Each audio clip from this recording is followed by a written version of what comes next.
Ladies and gentlemen, welcome back to another episode of the Take Two Pod with Mom and Dad. I'm Dad. And I'm Mom. And we are now at episode 22. We have been very busy because it is summertime. Yes, we apologize. It's been a couple weeks since we have... I don't apologize. We're busy. Yeah, we have been very busy. A lot's happened since we recorded the Shining episode. One of the more notable things is we've actually been on our first date in 11 months. Yeah, we went on our first date after 11 months, and that is definitely connected to this episode. So yeah, we went on our first date in 11 months, and that's something that nobody tells you when you have two kids. We went on our first date after one kid, like 2 months in. But we didn't go on a date with our second kid until 11 months in. Yeah, it's a different ballgame when you do that. It's a different ballgame. Luckily, my mom was staying with us, and she was able to watch the kids and put our oldest down, and we put the baby down before we left. But it's a whole different ballgame when you have two kids. It's way harder. And we went to a restaurant, and we gave the... Yeah, it was great. Yeah, we had such great service that we gave a very generous tip because we were enjoying our time so much. Yeah. And we went to the movies and we saw the Odyssey. And today we're actually talking about not only the Odyssey, but all 12 of Christopher Nolan's films. Yeah, so spoilers, major spoilers ahead for all Christopher Nolan movies. Heavy spoilers for all the movies we're about to do. We saw the Odyssey on our date and we're like, you know what? Let's just talk about Christopher Nolan's movies. Kind of like we did with Tarantino, because we love Christopher Nolan movies.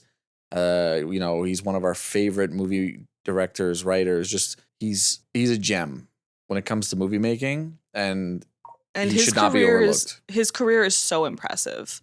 Like the movies on this list, I forgot that some of these were Christopher Nolan's. Yeah. And then reflecting, what an incredible career. Yeah, the guy's just banger. And he's very creative, very talented. So the fun part about this is we recently watched a bunch of Christopher Nolan movies to refresh ourselves for this pod, and it's going to be controversial as shit. So if you are listening, just be prepared. You're going to hear some numbers and some rankings that you may not agree with, but that's the fun part. And you know what? If you don't like it, TFB. It's my list. It's Mom's list. Yeah, please don't take offense if we rate take movies. Offense. It's okay. If we rate movies that you love lower than you would. Yeah. But what we're gonna do is similar to the Tarantino podcast. We are going to share where we've ranked. We're gonna spin a wheel. But each movie's gonna pop up. We're gonna share how we ranked them in our personal list, and then we're gonna make a master list. Yeah, and it's top 12 movies because he has 12. Well, he has 13. But we're not going to include The Following on this episode just because it was his first movie, and we've only included movies that are over an hour and 50 mark. Yeah, because an hour and 30 mark. He has some shorts that are also not included. Because The Following is an hour and 9 minutes, so we didn't put it in. So we put everything else in. Yeah. So basically the ones you've mainly heard of, those are in here. Let's do it. You ready? Yeah. You ready to I got the Kleenex box here, so... All right. Okay, here we go.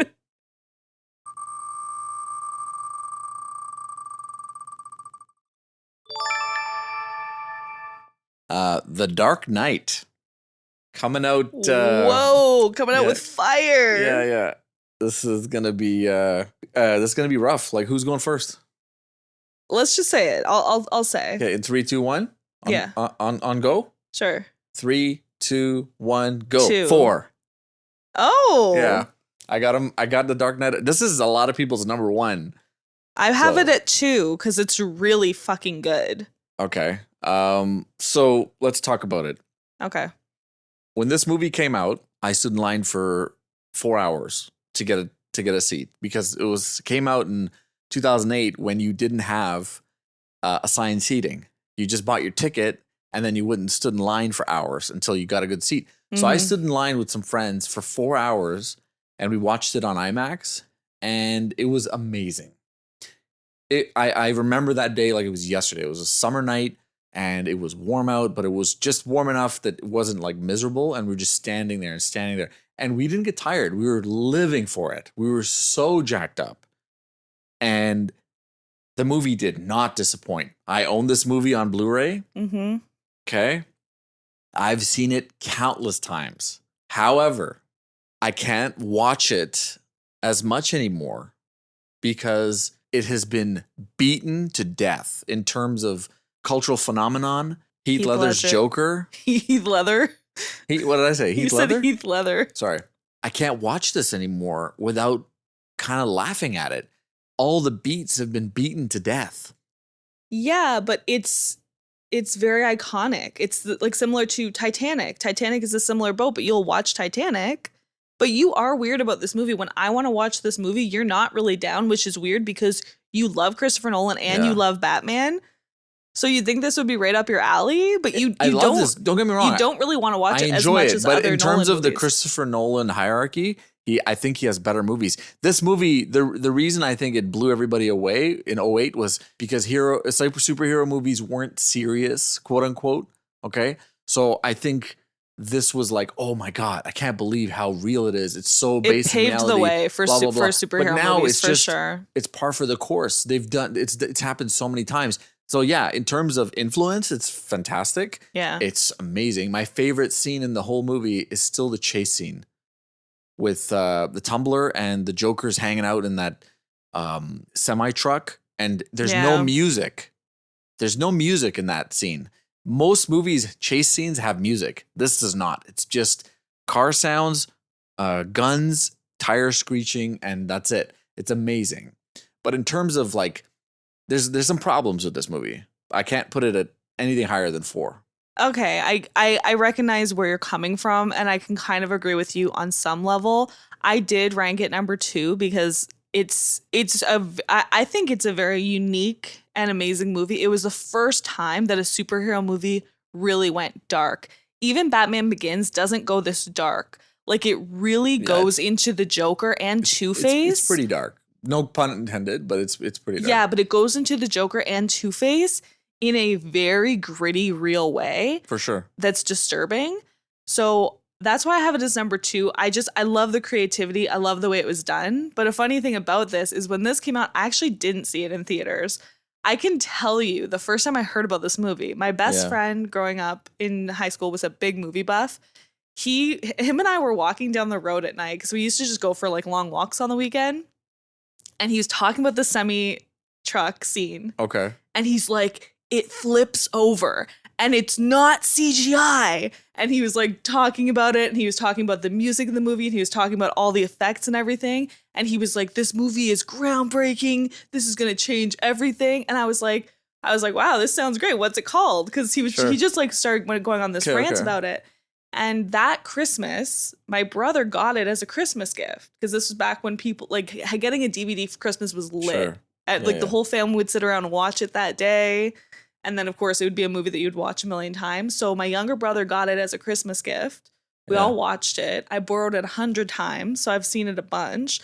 And then that year, the following next year, he was actually the Joker, Heath Ledger's Joker, for Halloween. Oh, yeah? There's a picture of him. He's in a purple suit. He has the stringy green hair. My mom did the Joker makeup on him. So this movie is entrenched in my childhood just for those reasons, and it's special to me. But it is just a very creative and like unique way to look at Batman that has been done since, but was not really done before. Yeah. They have taken this character dark. They have delved into it, but this was the first time that it was delved into so realistically and in the cerebral way that Nolan does all of his movies. Yeah. So I had to put it at number 2. It's groundbreaking. I love this movie, and I agree with your points. But for me, it's the little things over the years. Like, this movie has become so synonymous with like pop culture that the only way I could enjoy watching it now is if I'm with a big group of friends and we're having a watch party and we're all like quoting the Joker lines. But I know I got these scars, like stuff like that. And my father was a drinker and a fiend. Like those lines, everybody's just laughing at them now because they've been done to death. And then the little things of the movie, the Joker is wearing a nurse outfit with a mask, and Two-Face doesn't realize it's him until he takes the mask off. He doesn't start freaking out. Like, what? Like, that is so kind of weird. cringy. It's like, you think about it, it's like, what the fuck are you talking about, dude? You mentioned the other day the the monologue that Michael Caine has about the guy who used to steal the precious stones. So good. Yeah, it's a great part of the movie. It's wicked. He talks about the fact that he was with this group in South America and they were finding all these precious gems. Yeah. They were buying them or mining them or something. And the gems kept going missing. There was this weird guy that kept robbing them. Yeah. And they were like, they weren't showing up in any markets. They were like, what is this guy doing with these gems? And then one day they go to this small town and they see this kid playing with a ruby the size of a tangerine. Yeah. And he realizes this guy had been dumping the gems into a canal and just washing them away because he wasn't doing it for money. He was just doing it to create chaos. And that's what the Joker's character is doing. He's like a dog chasing cars. Yeah. I wouldn't know what to do if I caught one. Yeah. Some men just want to watch the world burn. And that's so intelligently written and such a good analogy or simile or metaphor. It's a comparison to what the Joker is doing. The writing's fucking incredible no matter what there's you little say. things. I will let it go. Like there's some, you got to suspend disbelief. The whole thing with the cell phones, with the sonar system. It's like, in a world with Batman. For sure. You have to suspend No, disbelief anyway. No, I get it. It's just those things now I'm watching it and I'm like, this is kind of funny, you know? But the real things, the special effects, the bat pod, the fucking truck flipping, the scene where he takes the mob boss, Falcone, and throws him off the building. Like, that is sick. It breaks his legs. He's like, take it from a professional. The fall this high won't kill me. He's like, I'm counting on it. And he throws him down. He breaks his legs. Like, it's cool. I love it. Putting it at 4 doesn't mean I hate it. Listen, we're going to get into this because we have 3 Batman movies to discuss. But what do you think of The Voice? Because the voice plays. The voice is good. I think it's kind of cringy. No, the voice is lit. You know what's cringy? That's my big pet peeve from day one when this movie came out. I'm really upset that Katie Holmes wasn't in this one. I liked her better. She seemed more the girl next door. I think Maggie Gyllenhaal was a better. What's her name? Rachel. Oh, Rachel. Rachel. Katie Holmes is the actress. Is it Rachel what Dawes. Though? Rachel, there you go. I think she's a better Rachel Dawes. I disagree. I like Katie Holmes in Batman Begins. I think that Maggie Gyllenhaal is very approachable, has a very kind and inviting face.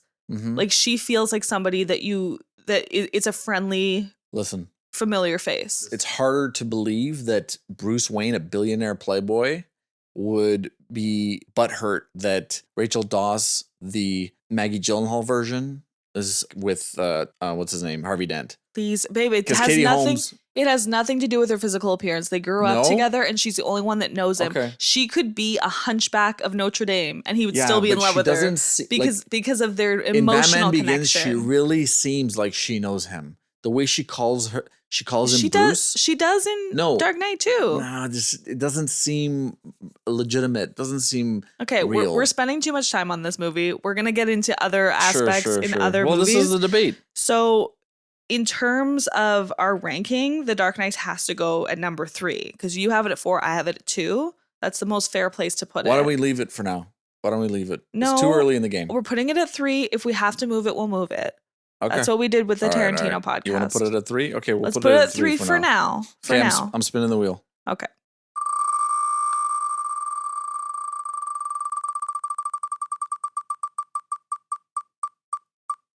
Some of these movies are going to get a lot of attention tonight. Some of them are not.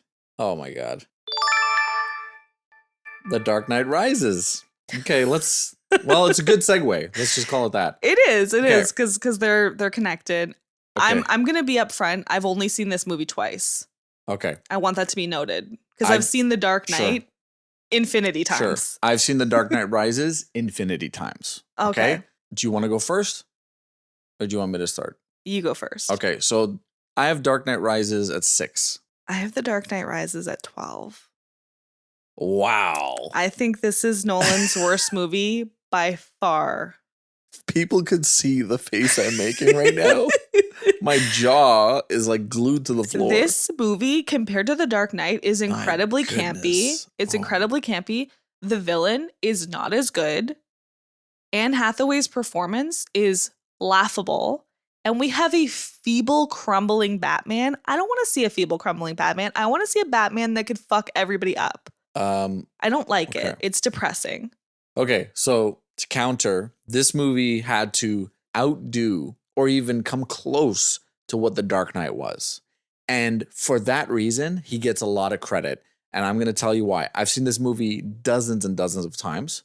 The villain is very, very treacherous. He literally breaks his back. He is scarier than the Joker because he has more power and he's more dangerous. Tom Hardy is fucking awesome in this movie as Bane.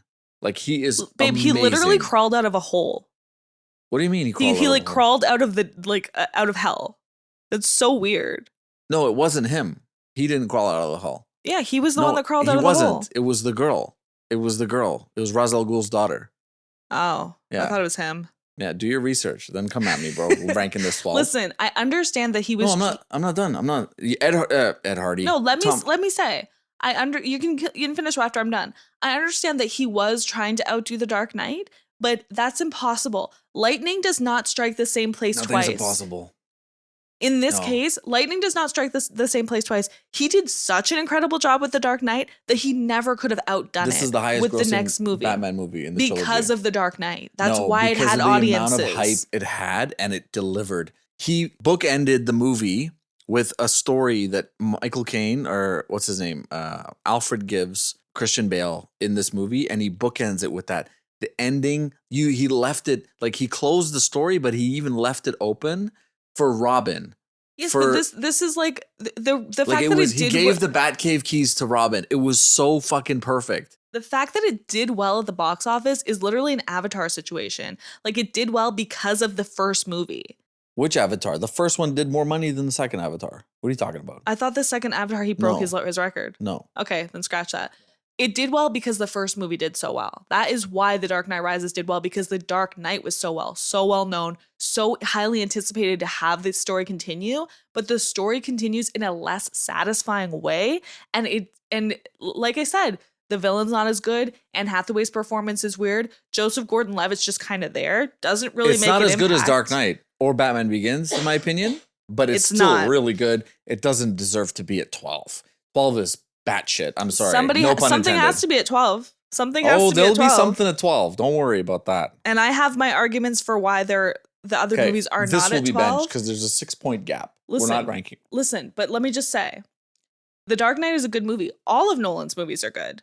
But for me, for the enjoyment level that I had personally, this one is at the bottom of the list. You've seen it twice. When was the last time you saw it? A couple of years ago. This is what I'm saying. That's the problem. Yes, but every time I watch it, I'm like, I don't like this. And I don't want it following up The Dark Knight because The Dark Knight deserves better. What do you mean? So we're putting it at 9. We have to. You have it at 6. I have it at 12. Justice for Dark Knight Rises, bro. It belongs at 9. I'm telling you. I'm putting it at 9 for now. This movie is more quotable than the Dark Knight was. You think darkness is your ally. You merely adopted the dark. I was born in it, molded by it. You love to quote The Dark Knight, and I'm putting it at number 9 for now because of our ranking. And if we have to move it, we will move it. Just leave it. Just bench it for now. No, that's not how we do this. We put things where they go, and if we have to move them, we move them. Wow, nice. You're being rude. You cut me off. You didn't let me tell my piece of the thing.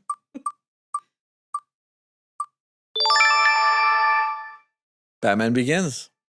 All right. Go ahead. I know that this is really high on your list. You don't know anything. Batman Begins is number 10 for me. Wow.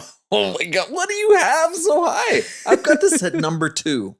No. This is number 2 for me. What are you doing? Yeah, no. Batman Begins at 2? Batman Begins. Let me go here, uninterrupted for a second, okay? Okay, go ahead. Batman Begins took the dog shit Batman and Robin franchise that was destroyed, that killed the character and everything about Batman. Christopher Nolan took a broken IP and Warner Brothers said, here's your budget. It wasn't as big as the other ones. And he said, I have a script for Batman. This guy took Batman and he fucking brought him to the real world. He was dark. It was gritty. It was realistic. The villains were real. Like, there was no fucking Bane hooking up to a Venom injection machine or Jim Carrey or Mr. Freeze. Let's kick some ice. Oh, yeah, but it's not a comic based on the comics. It's not an accurate Bane because he should have the juice hooked up to him. Yeah, but I'm telling you, he took this shit Batman universe. in 2005, and he released Batman Begins, and the story of Bruce Wayne, the origin. People always talk about, oh, I don't want to see the origin story. This is the best origin story of Batman put to film, period. I don't care what anybody says. None of them are this good. You feel for the kid. He falls. His dad picks him up. He's like, why do we fall, Bruce? So we can pick ourselves up again. His parents die. They show it. It's so fucking good. I'll give you that because it's the best one. Zack Snyder tried to do it again, and everybody's like, this is trash. You cannot touch what Christopher Nolan did. I'll give you that it's the best origin we have of Batman because it did lay the groundwork for Dark Knight, but Dark Knight exceeded it. It did, but this is the one that I think it's a better all-around movie. The beginning is good. The motivations are real. Why he leaves to get training is real. Why he comes back, it makes sense. The ending, it has a little... a note that there's a new villain in town. They call him the Joker. He leaves his calling card. Yeah, but you know it's what? I would say, and it's scary. You got Cillian Murphy as Scarecrow, and when he makes the people, gives them the psychedelics, it's fucking terrifying. Okay, but why He's like got black ooze coming out of his mouth. Why the Scarecrow? This is your first chance to show a Batman villain. You're not putting the Penguin, the Riddler, or the Joker. They've been done. You're not putting one of the high rollers. You're putting Scarecrow is one of the toughest ones. He's psychological. It's really well written. I don't know. I think for the first movie that may have been a little bit of a misstep. To top everything, this is the first one where Hans Zimmer put his fucking work. This is the stepping stone for the soundtrack, the theme that is the Batman score. The soundtracks for all three movies are incredible. The introduction of the tumbler, oh my God. With Morgan Freeman, he's like, does it come in black? And he fucking gives him a black one. He paints it. Guy, this is number 2. A lot of people, they pass this movie, but I rather watch Batman Begins, start to finish, on a lazy Sunday than The Dark Knight or The Dark Knight Rises. I can't believe you put this at number 2. The Dark Knight is just heat with Batman. Where are we putting this on our list? Because it's not going above 5. Well, this is why I said you shouldn't move stuff around, because you put Dark Knight at 3 now. Yeah. And you want it at 2 and I want it at 4. Yeah, so it's at 3. So where does this go? Where did you have it? 10? Yeah, so this has to be at 5 or something. It should be lower because of mine, but I'm going to let you have 5. I'm not putting it above The Dark Knight though. Okay, put it at 4 then. At 4? Yeah, Batman Begins at 4? Yeah, because you put Dark Knight at 3. Yeah, I put Batman Begins at 4. Because it was between our two. Put it at 4 for now. I'll put it at 4 for now, but my 10 should really be Batman dragging Begins, it down. Even the poster is better. It's the shadow of Batman, and then it disperses into a bunch of bats. Oh my God. That poster is legendary. The Joker ones are great, but they done to death, man.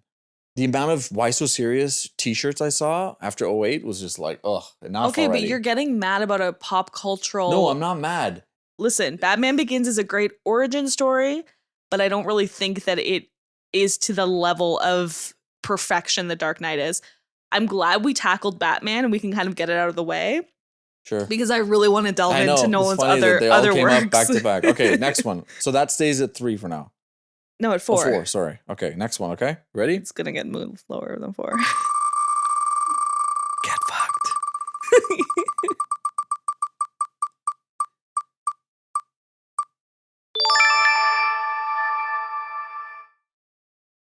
Oppenheimer. Okay, you want to count 3, 2, 1, go? 3, 2, 1, go. 11. What the fuck do you have as your lowest? You have Oppenheimer at 9? I have Oppenheimer at 9. You hate this movie. I don't hate it. You put it at 11. I like it more than you, I thought. What do you mean? I thought this was going to be your 12 11 is sure. lower. It's the second lowest. Yeah, I know. I thought you were going to have it at 12. Oppenheimer with Dark Knight Rises in the back end? I put Batman Begins, then Oppenheimer, then The Dark Knight Rises as my last 3. Do you want to talk about 3. Oppenheimer? You go ahead. Let's talk about Oppenheimer. Oppenheimer is a well-told story that's kind of boring. So we have the beginning of the movie, which is a little bit boring. It's showing this guy in these dusty labs, learning physics, learning chemistry, learning all this sciencey stuff.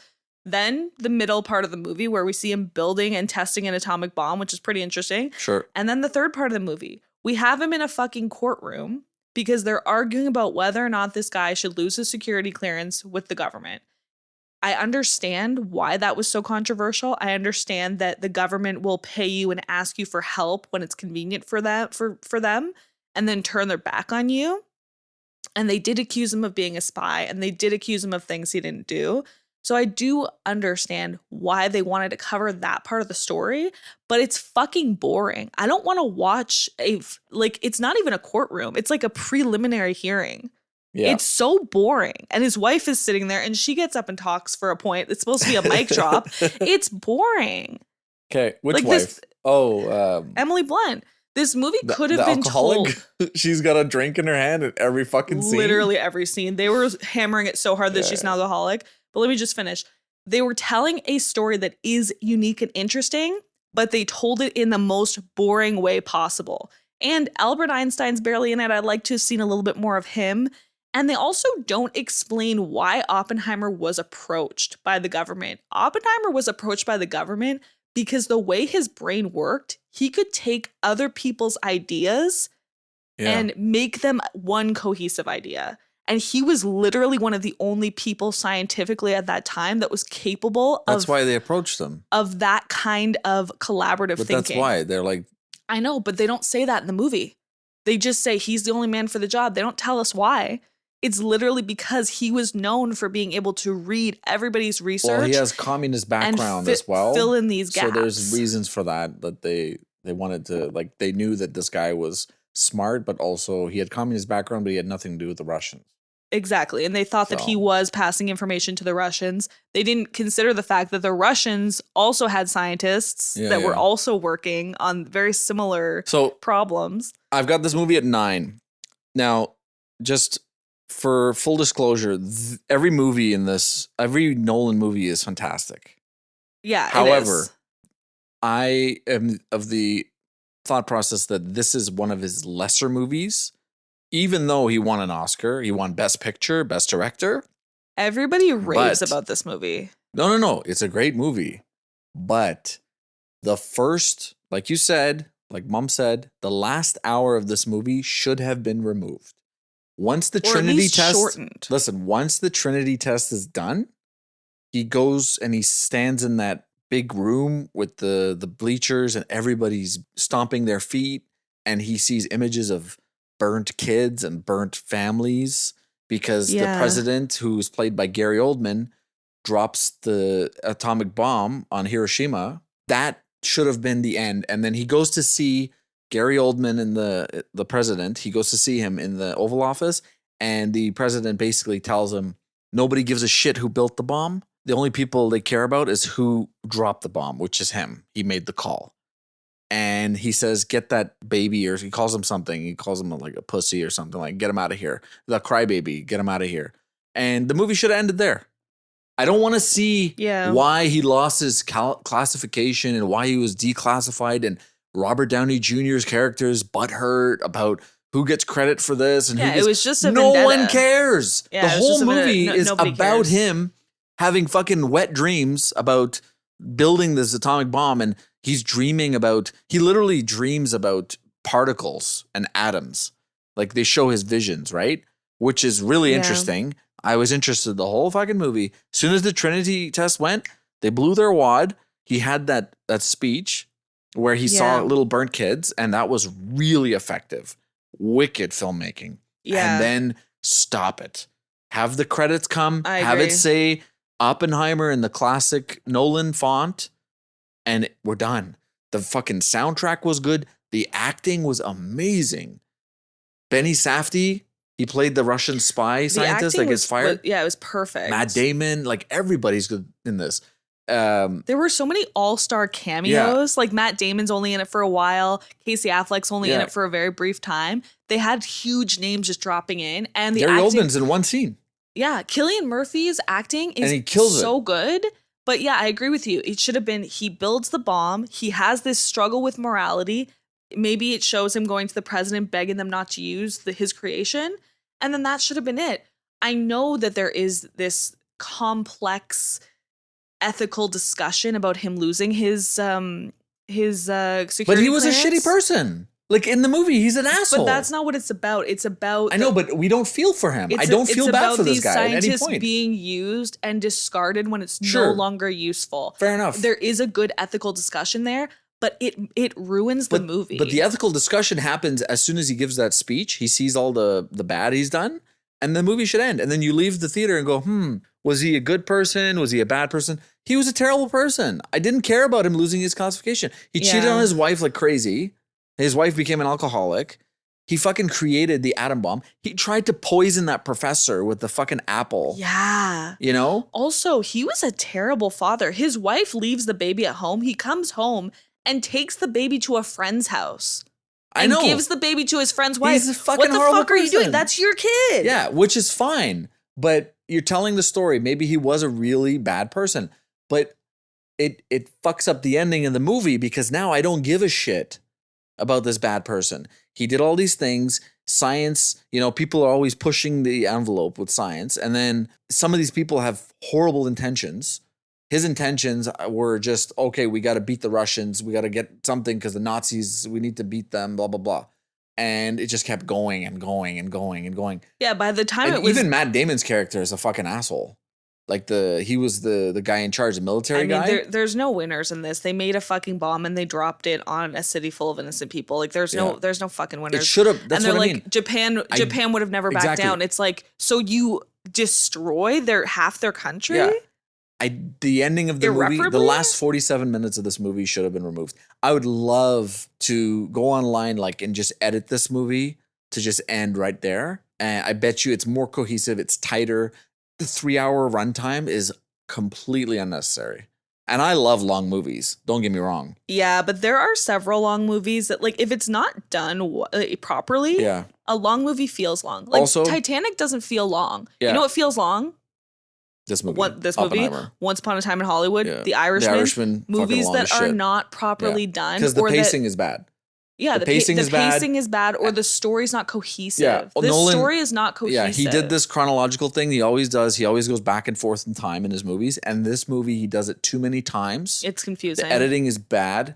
And technically, the audio was shit. We saw it in a packed theater full of fucking people who were dead silent in a high-end theater. I think it was IMAX. I'm pretty sure it was IMAX. And I couldn't hear the dialogue. And it's been a complaint of his movies since Dunkirk. He did it in Tenet too. Tenet and this. Yeah. The audio, and there was a couple hints of it in Odyssey. I was going to say, he didn't do it in Odyssey, No, there was a couple hints. And I am an audiophile. Like I have, in my opinion, I have really good hearing. Like I hear everything. When I hear the kids crying or something, I know they're crying. And nobody else will hear. You do have really good hearing. And I'm obsessed with good sound. Because, I don't know if you listen to the pod, but the audio is pretty fucking boom. Well, they're actively listening to the pod. In that regard, he checked all the boxes for the fucking Academy to win an Oscar. But I have not seen this movie start to finish since we saw it in the theaters in one sitting. Neither have I. Because I cannot sit for it. I cannot do it. I can't finish it either. It is dragging, bro. And Christopher Nolan is known for really good pacing. That's why I put this at 9. Well, that's the thing. Parts of it are engrossing. And that's the thing that's disappointing. And then something happens, you're like, what the fuck is this? And then something else happens, you're like, ooh. And then something else happens, you're like, what the fuck is this again? Yeah, I just don't like when really smart movies like this. Yeah. You can be a smart movie, but also be easy to follow. Like for the general public. I'm not a stupid person. And I was confused as shit watching this movie. It's confusing. Yeah. And I don't like to leave a movie confused. A lot of people don't know his style of filmmaking when he likes to go back and forth in time, like chronologically.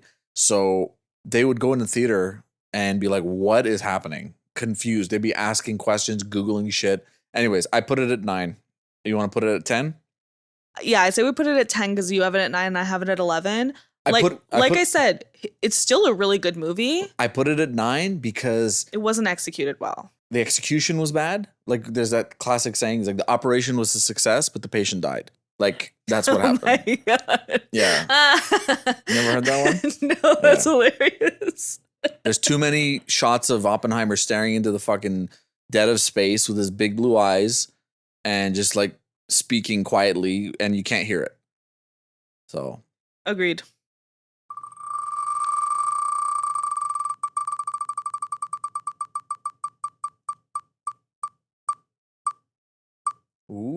we go. What's coming up next? Oh, it flipped right at the last second.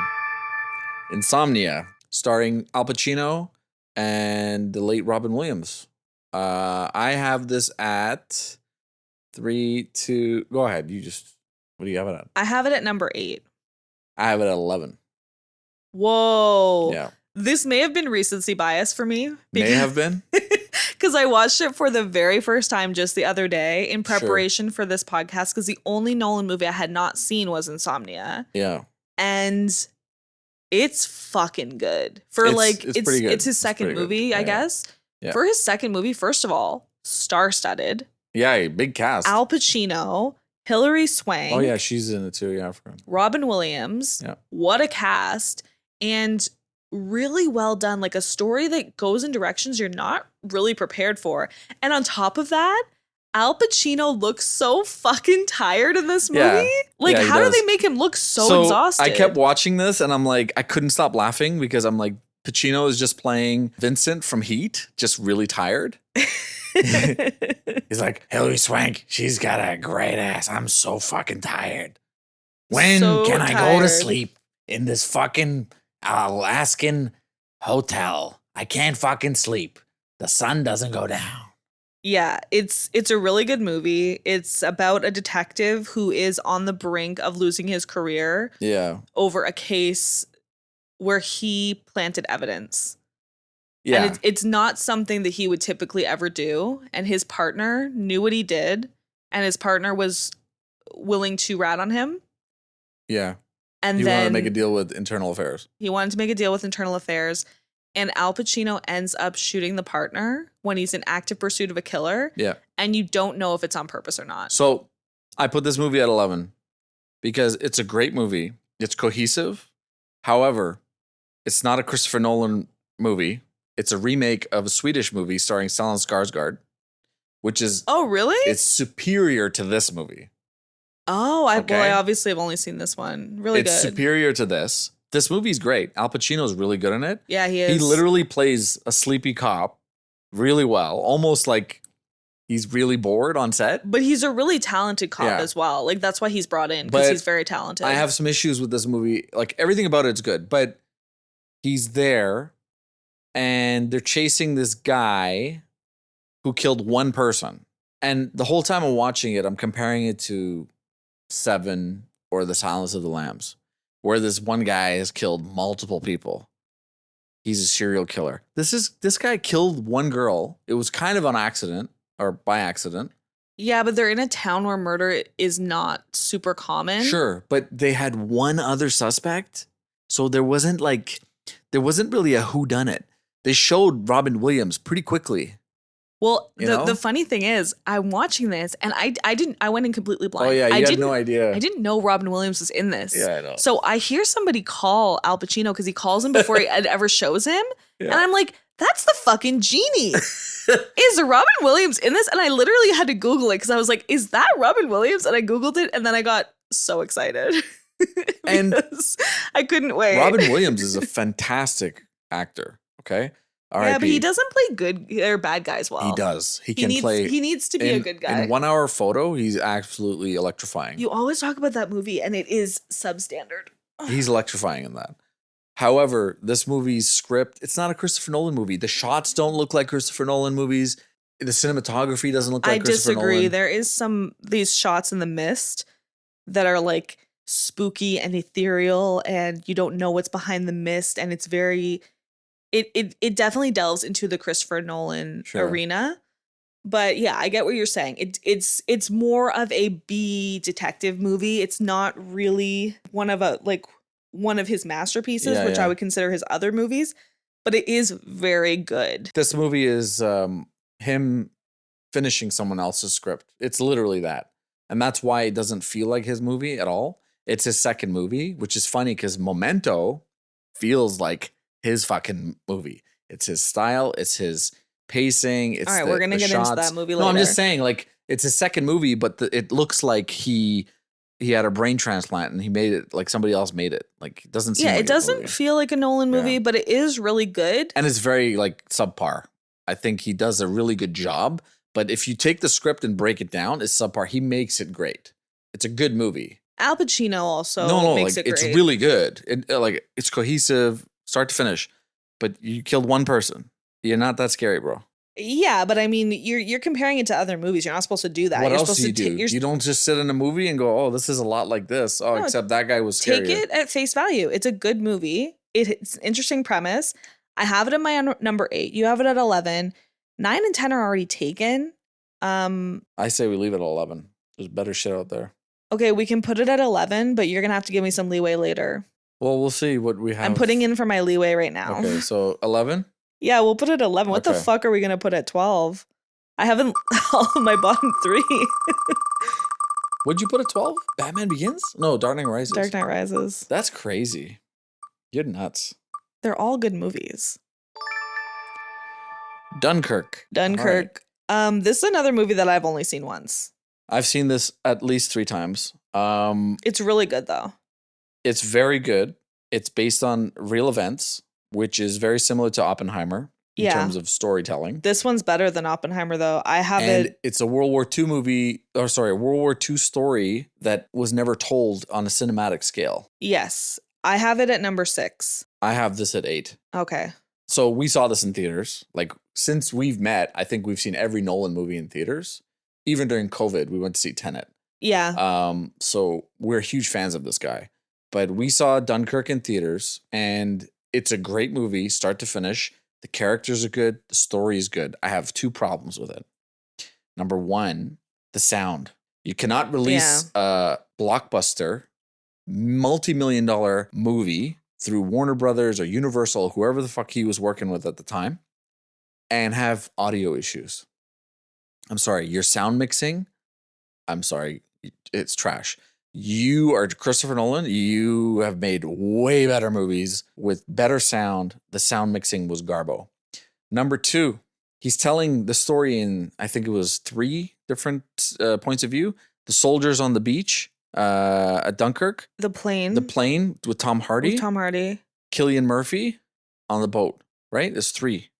Well, there was like that old man on the little boat too. But that was Cillian Murphy, I think. What? That was Cillian Murphy? Yeah, he was one of the guys on the boats. Yeah, he wasn't the little old man on the boat. No, but he was with the boat people. It came from 3. Yeah. It was the civilians, from land, sea, and air, I think. Yeah, that's how he wanted to tell the story, which is fine. But there was so much back and forth cutting between those times that I got confused.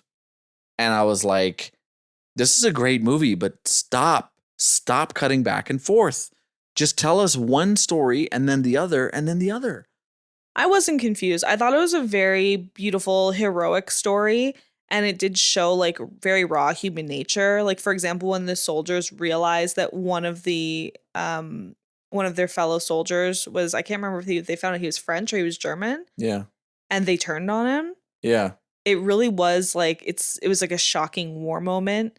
And I loved how this story was told with minimal dialogue. Like, I think 2/3 of the movie, there's no talking. Yeah, it's a lot of show and not tell in this, which is it but shows it wasn't it's boring. great filmmaking. It wasn't boring. It wasn't boring. It's showing these soldiers walking No. around. It's showing Tom Hardy in his plane. It's showing these ships making their way to the shore to help the soldiers. It showed the large boat capsizing, all of that. So I thought that it was really, really good storytelling. I don't have the issues with it that you do. Yeah. I just think it's number 6 because he has better movies. Yeah. But this was an incredible movie, incredible storytelling, very unique, and I think it's great overall. It's on his list. He makes great movies, but I was like, this is a war movie. Like 1917 came out around this time, and that movie, our jaws were on the floor. Yeah, And I 1917 believe that's is Sam better. Mendes, the guy who did Casino Royale. It is Sam Mendes. That shit made our jaws were on the floor. You know what I mean? And I felt like there was tension in the whole movie. Like there was tension, but you couldn't hear Tom Hardy through his fucking thing in the plane. Like, why is he doing Bane again? I agree, but we didn't. It's another Tom Hardy with his face covered. We didn't even need that much dialogue, is what I'm saying. So Dunkirk was really well done. Okay, but the dialogue that was said, 1917 was we should be better. able to understand it. 1917 was better than Dunkirk, but we're not talking about 1917. We're talking about Nolan's movies. Yeah. I think this ranks 6. I think it's really good. I put it at 8. We can go 7 if you want. All right, we'll go 7 for Dunkirk. 7's open? Yeah, 7 is open. We'll do Dunkirk at 7. Spin the wheel, Dada. 6 movies left.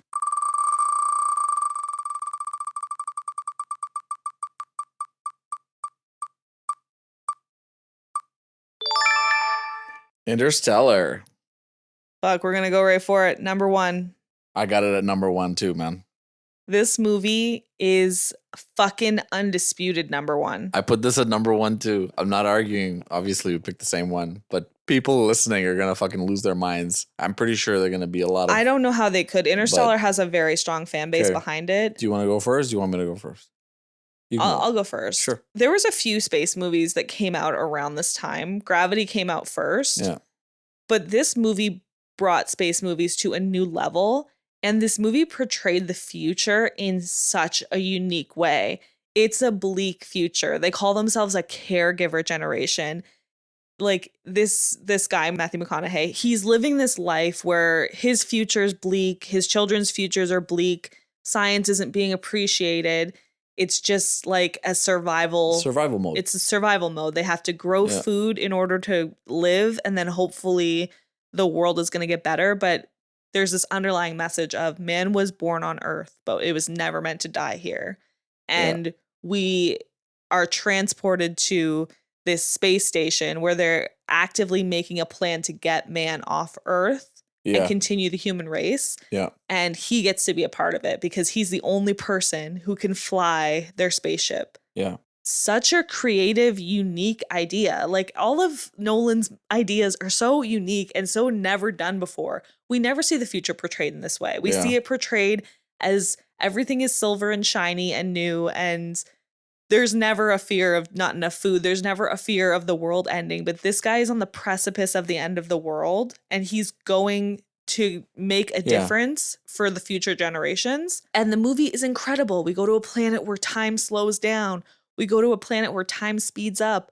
We go to all of these different amazing places. We lose crew members on the way. It's such a crazy journey.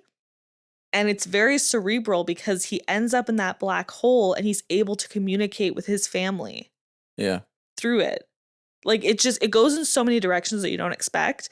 And when I saw it, it was over too quickly and I wanted to watch it immediately again just to go through it again. Yeah. And I've watched it many times since then. And the story of him and his daughter, it like makes me sob.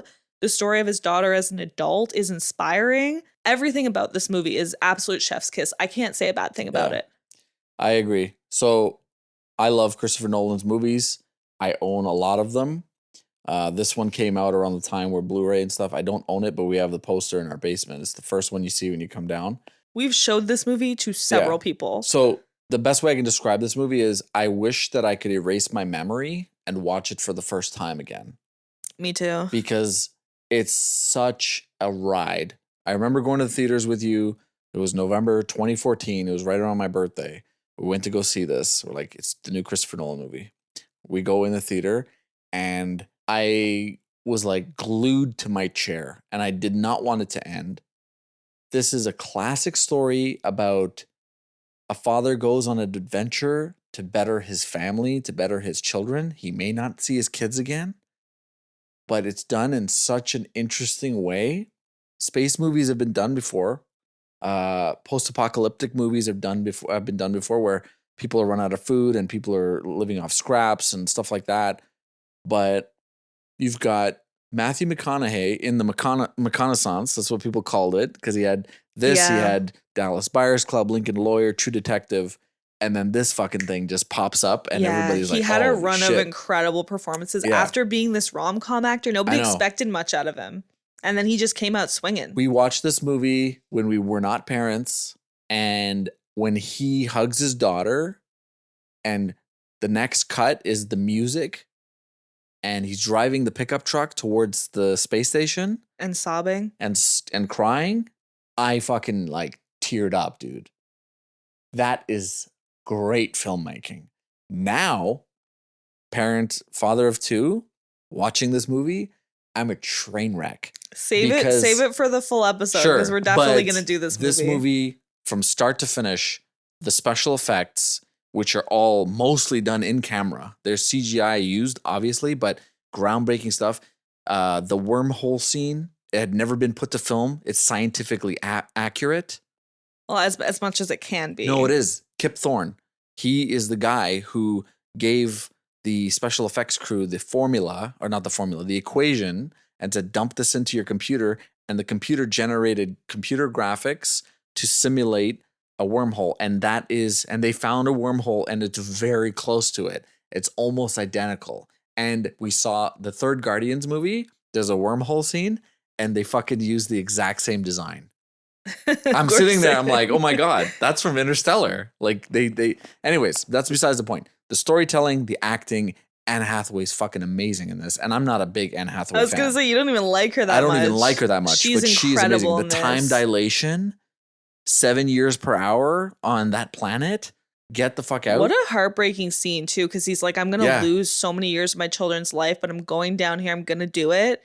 And they fucking run into trouble. Him and Anne Hathaway just have to sit there while the engine's dry.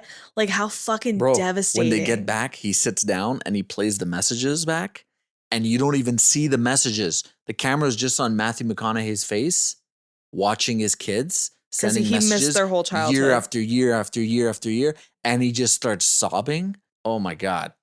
Just this movie, everything about it is amazing. And people complain about it's a paradox and this and that. It's not a paradox. There's no such thing as a movie that deals with time, that you're not going to run into something. But it doesn't stop hyper creative people like Christopher Nolan and his brother, the writer of this movie, from trying. It's not a paradox, though. He goes to the Tesseract. He goes through the wormhole through the Tesseract. And the fifth dimensional beings give him what he needs to know so he can give that message.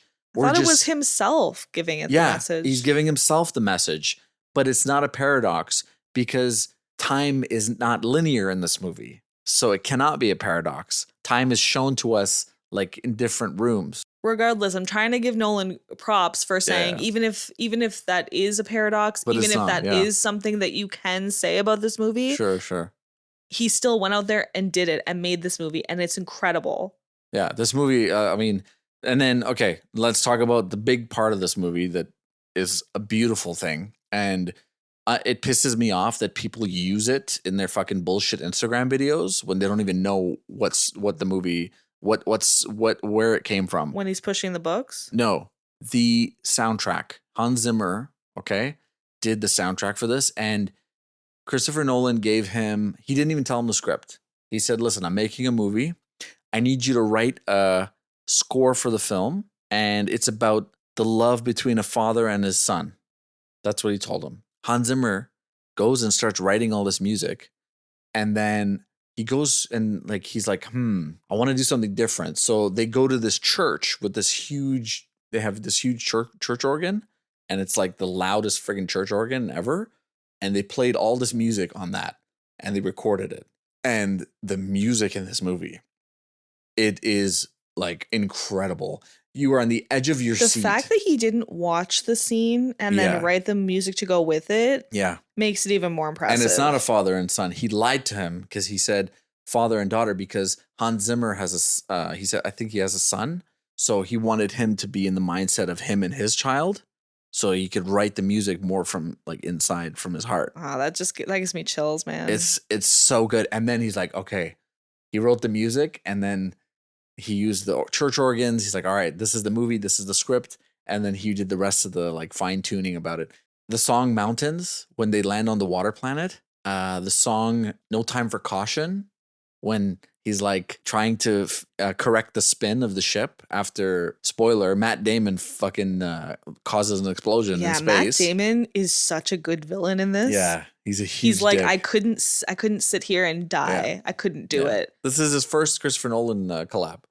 Yeah, Matt Damon gets to his planet, and all these scientists go to these planets, and they have to find out if their planet is inhabitable. If it's inhabitable, they send word back to the ship so that the ship can go and bring these embryos to the planet so they can repopulate it with humans. Yeah, Matt Damon gets to his planet and he realizes it's not a place that can be inhabited by humans. But he's so selfish. It's too cold. You can't grow anything there, and he tries to just die.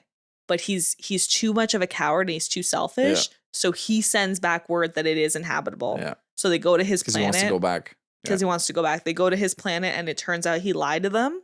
Yeah. And he is such a bastard. Mm-hmm. He tries to kill Matt Damon. He tries to steal their ship. He tries to derail the whole entire mission. He kills one of the guys. He kills one. He does. He kills one of the astronauts. Yeah.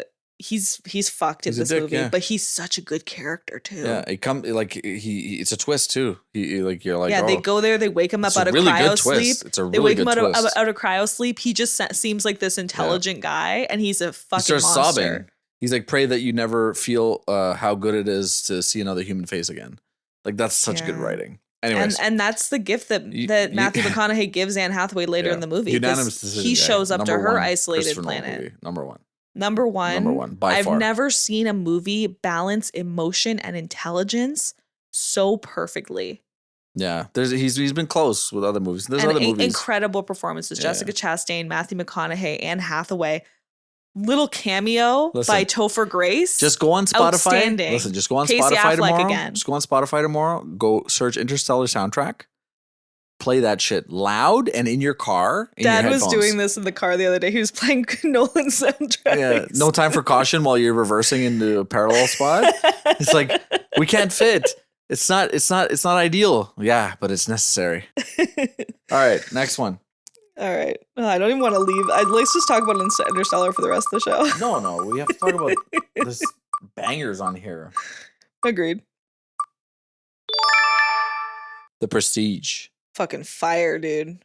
I have The Prestige at number 3. Same. Yeah. Okay. Same. Okay, so this might be a contender. So you put Dark Knight at 2. I put Batman Begins at 2. Well, this may be a contender for the true number 2 because we both have it high on our list. Okay. So go ahead. You want to talk about Prestige? Yeah. So the first time I saw Prestige, Dad showed it to me, and I remember you having like this little excitement in you, and you were like, this movie's going to cross you over. Sure. And I don't even know why you gave me that spoiler, kind of, because I was like waiting. But we sat down, the first scene happens, and the first scene sets this tone for the movie. Something tragic happens in the first scene.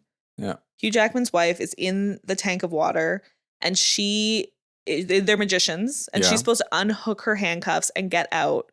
And that's their magic trick. She says to Christian Bale's character, to do it for naught. She says, I bet I could do this if it were tighter.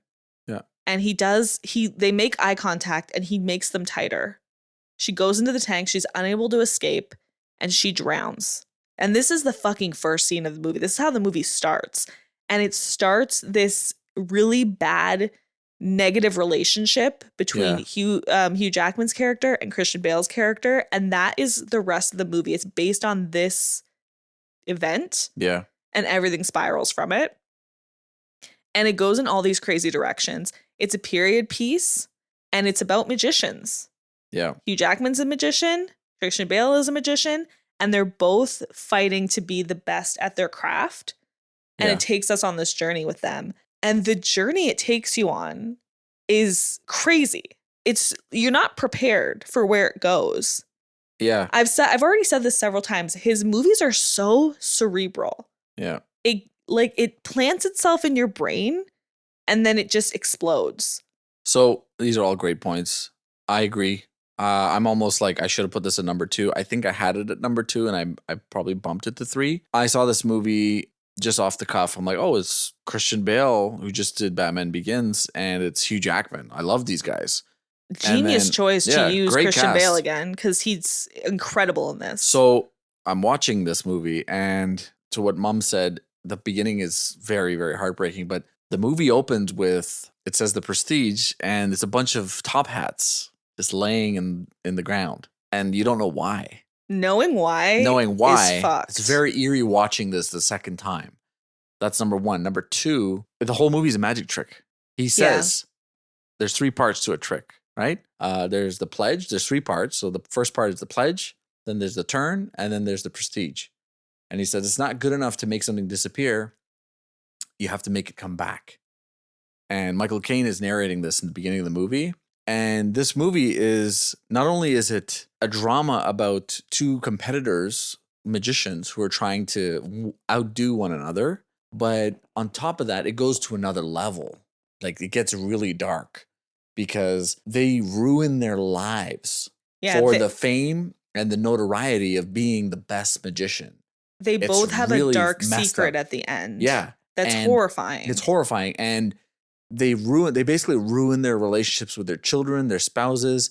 You know, ScarJo's in this and she gets tossed around and she double crosses and there's all kinds of stuff. The girl from The Town is in it. I can't remember her name, but she plays Christian Bale's wife. Yeah, and the girl from Coyote Ugly is in it. She's Hugh Jackman's first wife that dies in the tank. I never watched. And she's stunning. Yeah, I never watched Coyote Ugly, but I know what we're doing after this. Oh, fuck that! Nobody wants to see that shit.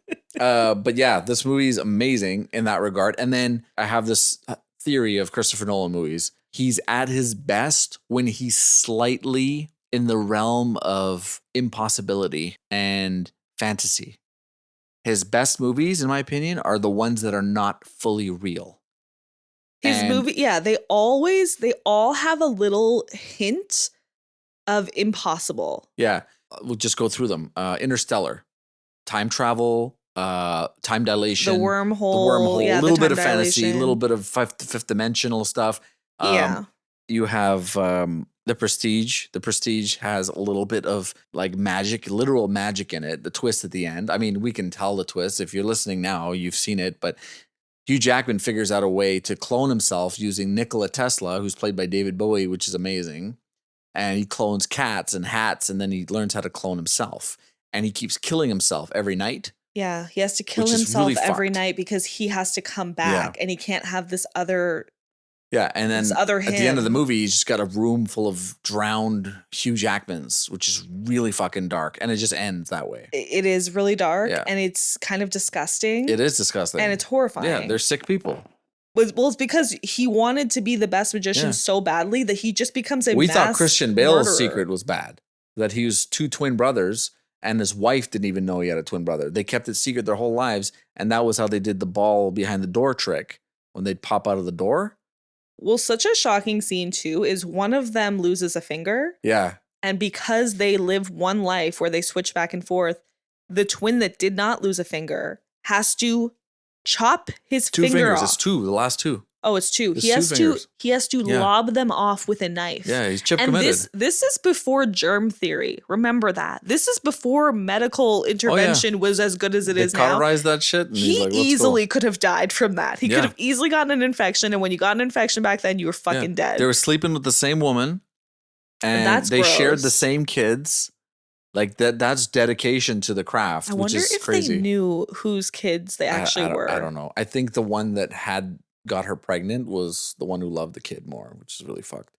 But so back to my thing about his, you have to suspend disbelief. Dark Knight, you have superhero, a guy who dresses like a bat. That's all three, the Batman movies, the Dark Knight trilogy. Interstellar, Memento, Memento. With the loss of memory. Inception, going into people's dreams and making them, change what they think and changing their mentality and their ideas. Tenet, backwards fucking time. Inversion, going in and traveling through time and going backwards into time while other people move forward. All these movies. That's why I think Dunkirk and Oppenheimer are his weakest movies for that regard in terms of storytelling. Okay. Because when you tell a story that's based in reality, you're locked in reality. You can't go beyond. Yeah. That's the problem. And I think he does best when he goes beyond. He does do well in I almost want to just call it the fantasy realm. Sure. That's his wheelhouse. That's why Insomnia, he didn't write it, but I think, again, that's set in reality as well. Yeah, well, we both said that doesn't have the same feel as a Nolan movie, even though I think it's really good. It doesn't have the Nolan feel. Yeah. Okay, we're good with... Yeah, so we're going to put that at number 2. 4 left. Some good ones. Well, they're all good ones.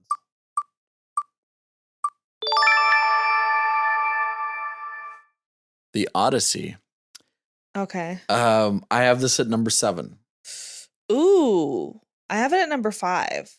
Okay, that's not that far apart. 6 and 12 were really far. I can't believe you put it at 7. I put it at 7 because I have other movies ahead of it, obviously. Wow. Oh, okay. Some of them we agreed on, some of them we don't. Go ahead. So we just saw the Odyssey in theaters. It's fresh in our minds. One of Matt Damon's best performances to date. Yeah. It shook me to my For core. sure. Tom Holland is also, he shines like this beautiful, innocent light in the movie. Yeah. It's about Odysseus's journey after the Trojan War home to his wife. He is so determined to, after winning this war, it's widely known that the Trojan horse was his idea. He won the war and he just wants to get home to his wife, who he loves so deeply. And most of the movie is his journey home. And it is, again, we're in the fantasy realm. Yeah. Because on his way home, he's encountering fucking giant cyclopses. Yeah. He goes to this island and all the people are huge. They're enormous. Yeah, they're like 9 feet tall. There's a child. They approach the child and he's like 6 feet tall. Yeah. Again, very cerebral, very creepy. Yeah. Gives you a creepy, weird feeling. With the fantasy, right? He walks out of reality. He walks up this path. He sees all of these exotic animals. There's a lion, there's a tiger, there's zebras, there's all these strange animals. They approach this woman's hut and she feeds them food and they start transforming into animals. Yeah. There's, like I said, sorry, heavy spoilers, but it's this whole journey and it's very fanciful for Odysseus to get home to his wife. And throughout the whole movie, you feel this yearning to get home yourself. You are on this journey with him, and it's a very good movie. However, I have a few issues. Odysseus is struggling to get home so badly, and then when he gets there, he doesn't immediately rush home to his wife and claim his castle. Yeah. I don't even know how to explain it. He can't. He can't. The suitors are all fucking crazy. He needs to show up. He needs to make sure that everybody still wants him, first of all, because he doesn't know what his wife's mindset is. He has to figure out who's on his side, who's not. There's a lot of betrayal happening. I understand, but I understand what he was trying to do, but he put himself in a position where he almost died, and it didn't have to be that way. Oh, when he got the bow ready? And he shot through the 12 axes? Yeah, he was afraid because one of the other soldiers went home expecting to be welcomed with open arms, and his wife killed him.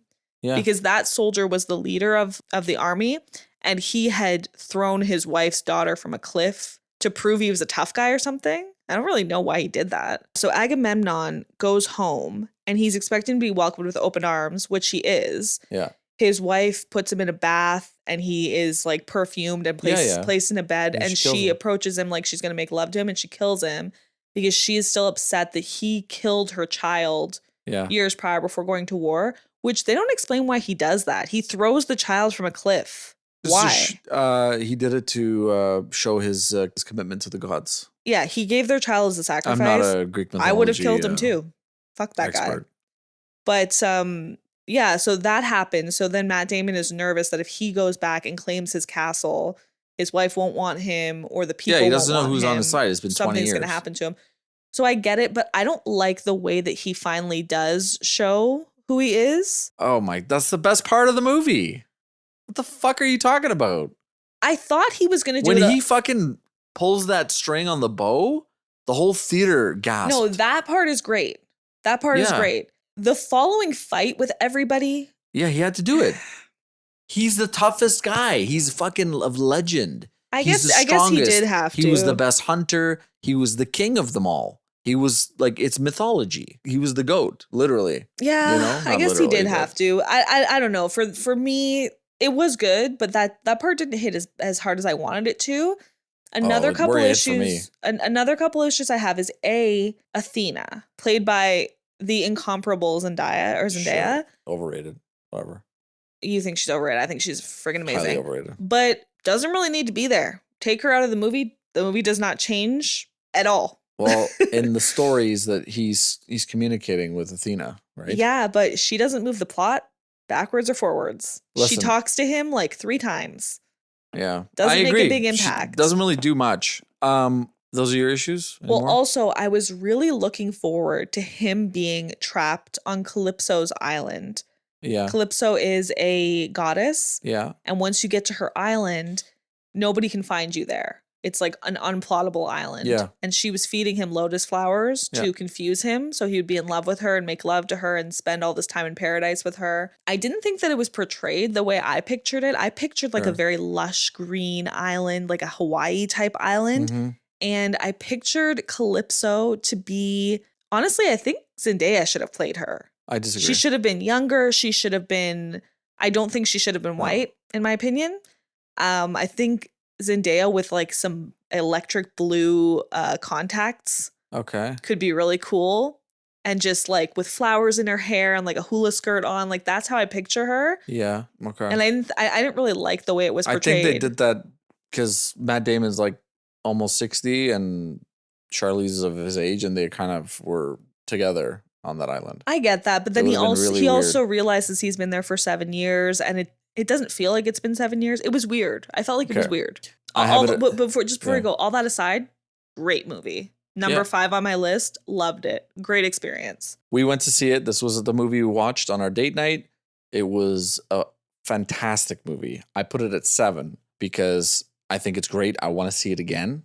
Me too. But there's a few minor issues with the movie. The reason I put it at 7 is because I don't think it's going to outlast the 6 I have in front of it in terms of longevity and rewatchability 10, 15 years from now.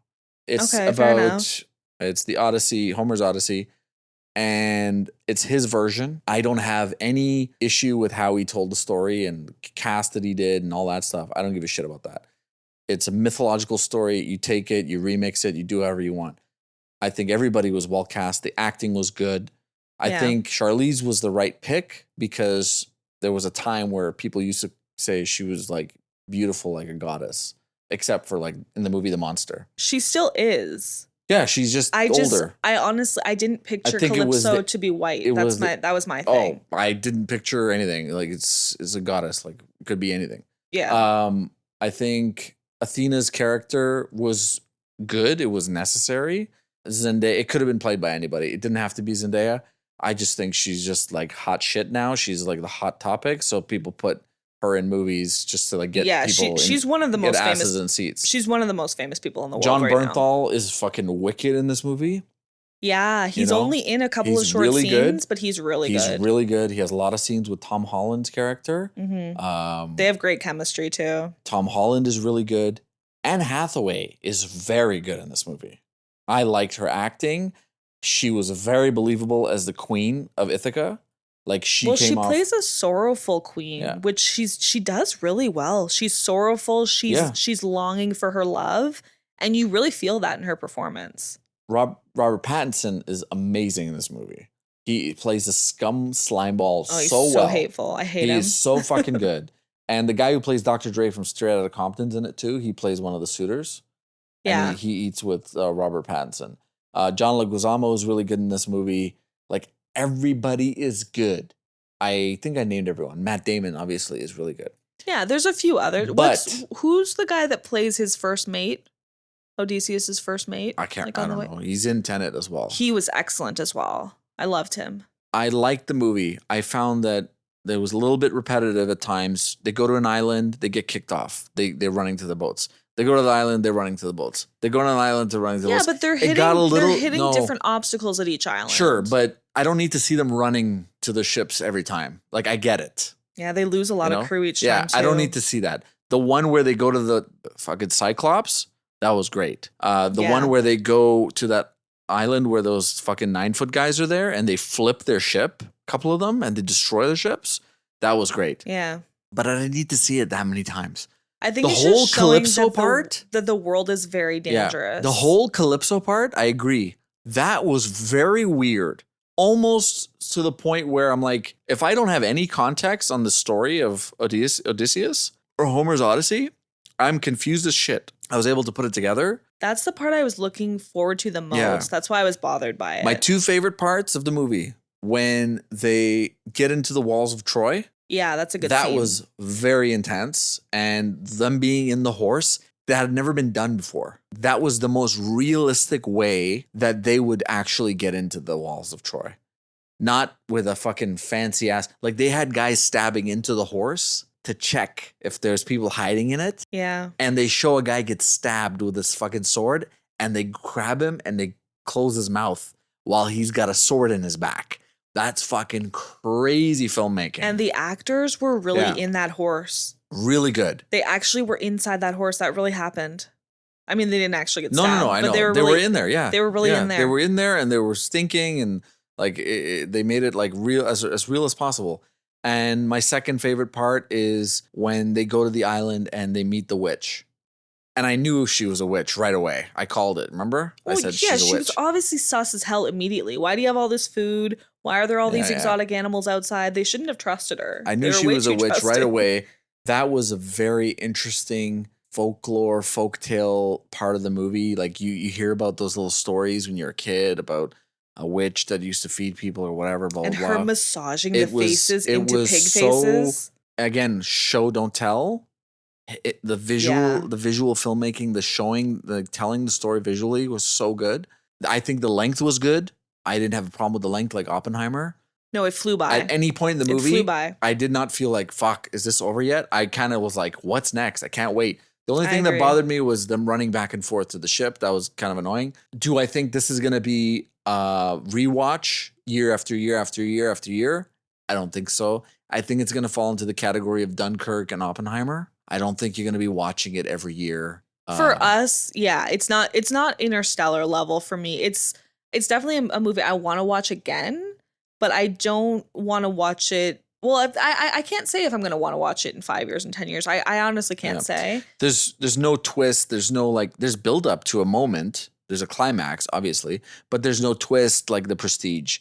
There's no, but there's shocking moments throughout because it is fantasy. So there really anything could happen next. Yeah. And I do know the story because I'm pretty sure I read this book in high school. I knew it. I don't know. I knew everything that was going to happen, but it still was done in a unique and creative way, as always with Christopher Nolan. Yeah. So you're excited to see how he tackled each thing. And like I said, I didn't really want the Calypso scene the way he did it, but it's his choice. Sure. I didn't have any expectations of that. I was just like, It was still really good. Yeah. It was really good. But some of my favorite scenes were the John Bernthal and Tom Holland scenes. Yeah. Those were sick. Yeah, that was really good. I didn't like how they didn't tell us how Helen of Troy got her scars on her face, though.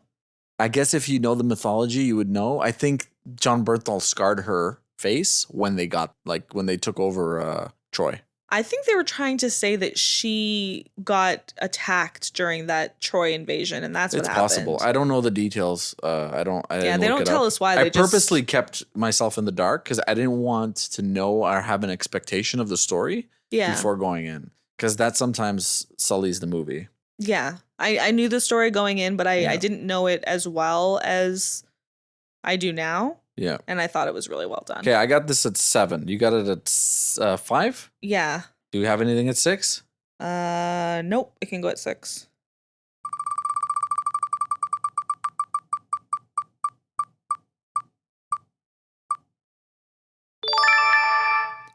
Memento. Ooh. Okay, so I have this at 10. I have it at 4. Wow, that's high ranking, bro. It's so good. So our biggest disparity is Dark Knight Rises and Memento so far. Yeah, I have it at 4 because I have it on Blu-ray. I love this movie, but I have it at number 10. It's a masterful piece of filmmaking. It is. And this movie has a twist that you don't really see coming because this guy has no short-term memory.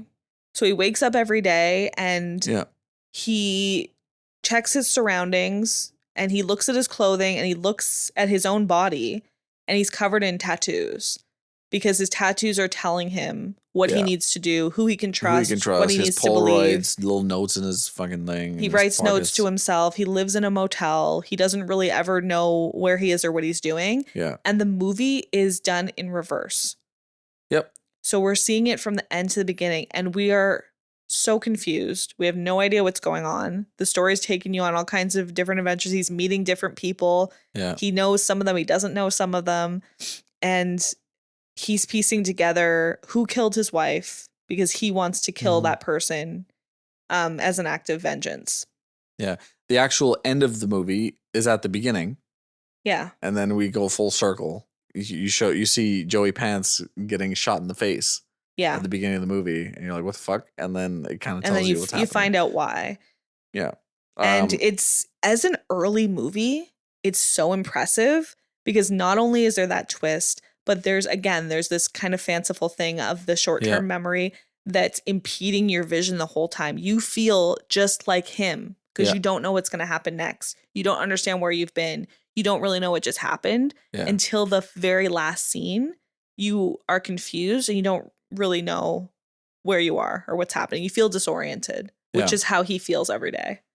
I remember the first time watching this movie, my jaw was on the floor because I could not believe somebody thought of this. It's a movie you want to start over and watch immediately again. It's a movie to pick up all the things but it's a movie you missed. you start watching and go, why didn't anybody else do this before? Like, that's the first thought that comes to mind.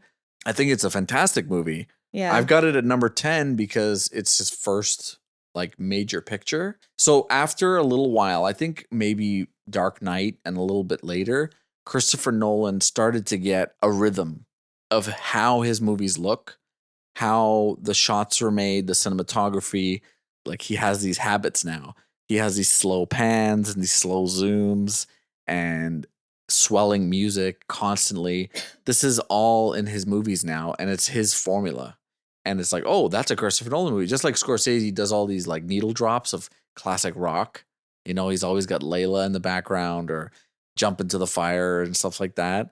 This is like the Christopher Nolan isms. He doesn't have his Christopher Nolan isms. The only one that he has in this is the back and forth jumping of time, which he still does in his movies. But even though it's an early movie, it doesn't feel amateur. It doesn't feel fumbling. It feels very intentional. It is, and it's super low budget. They filmed it. It feels very intentional. It feels polished. And the acting is incredible. He has some big names for such an early movie in his career. Does. Again, he people were biting. People wanted to be in his stories early. Guy Pearce got the role, but it was supposed to be Brad Pitt. But there was a scheduling conflict. Guy Pearce is better. Guy Pearce is perfect for this movie. Yeah, I don't want Brad Pitt in this role. I want exactly Guy how Pearce it is perfect in this movie. A lot of people probably have not seen this. Oh, it's very much worth But I have watch. it at number 10 because it's still a little rough around the edges in terms of the shot making. Mind you, was low budget. Though. That's part of it. Sure. Yeah, I guess you could say this that. This movie should be low budget because he wakes up in motels. He doesn't know where he is. He doesn't know what's happening. Yeah. The lighting, the way the camera work is done, the music, everything, it works well because it's disorienting us along with him. And we're trying to figure things out. It's a very clever script, and he did it very well. I personally just have it at number 10. I disagree. I think it's still... Their budget was so low that he had some songs picked out for this movie, and the copyright license was so expensive that they had to remove them and then use just like random royalty-free shit. It doesn't hurt the movie. No, I think maybe it does. Maybe he had a better version, but I don't know. I think it looks how it's supposed to look. I think that the music's how it's supposed to be, the shots, the acting, everything. To me, this is the Reservoir Dogs of Christopher Nolan's movies. It's good. It's low budget. It's rough around the edges. And then he kind of like gets into his rhythm, and then he has the formula down with certain movies. So 5 and 8 are open. I'd put it at 8 because I think there's going to be another one. Because it needs to be at 5. What's at your 8? Well, Insomnia was my 8. We already did that. You want to put it at 5? I'll put it at 5. I think you kind of underscored this because it's really good. So it's 5. Where was Dark Knight Rises? I had picked 12. You picked 6? 9. Well, yeah, that's fine. I'll live with that. Okay, there's 2 left, and they're very similar, actually.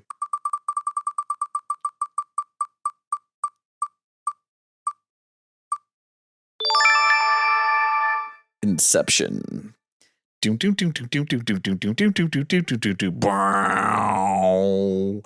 So I have Inception.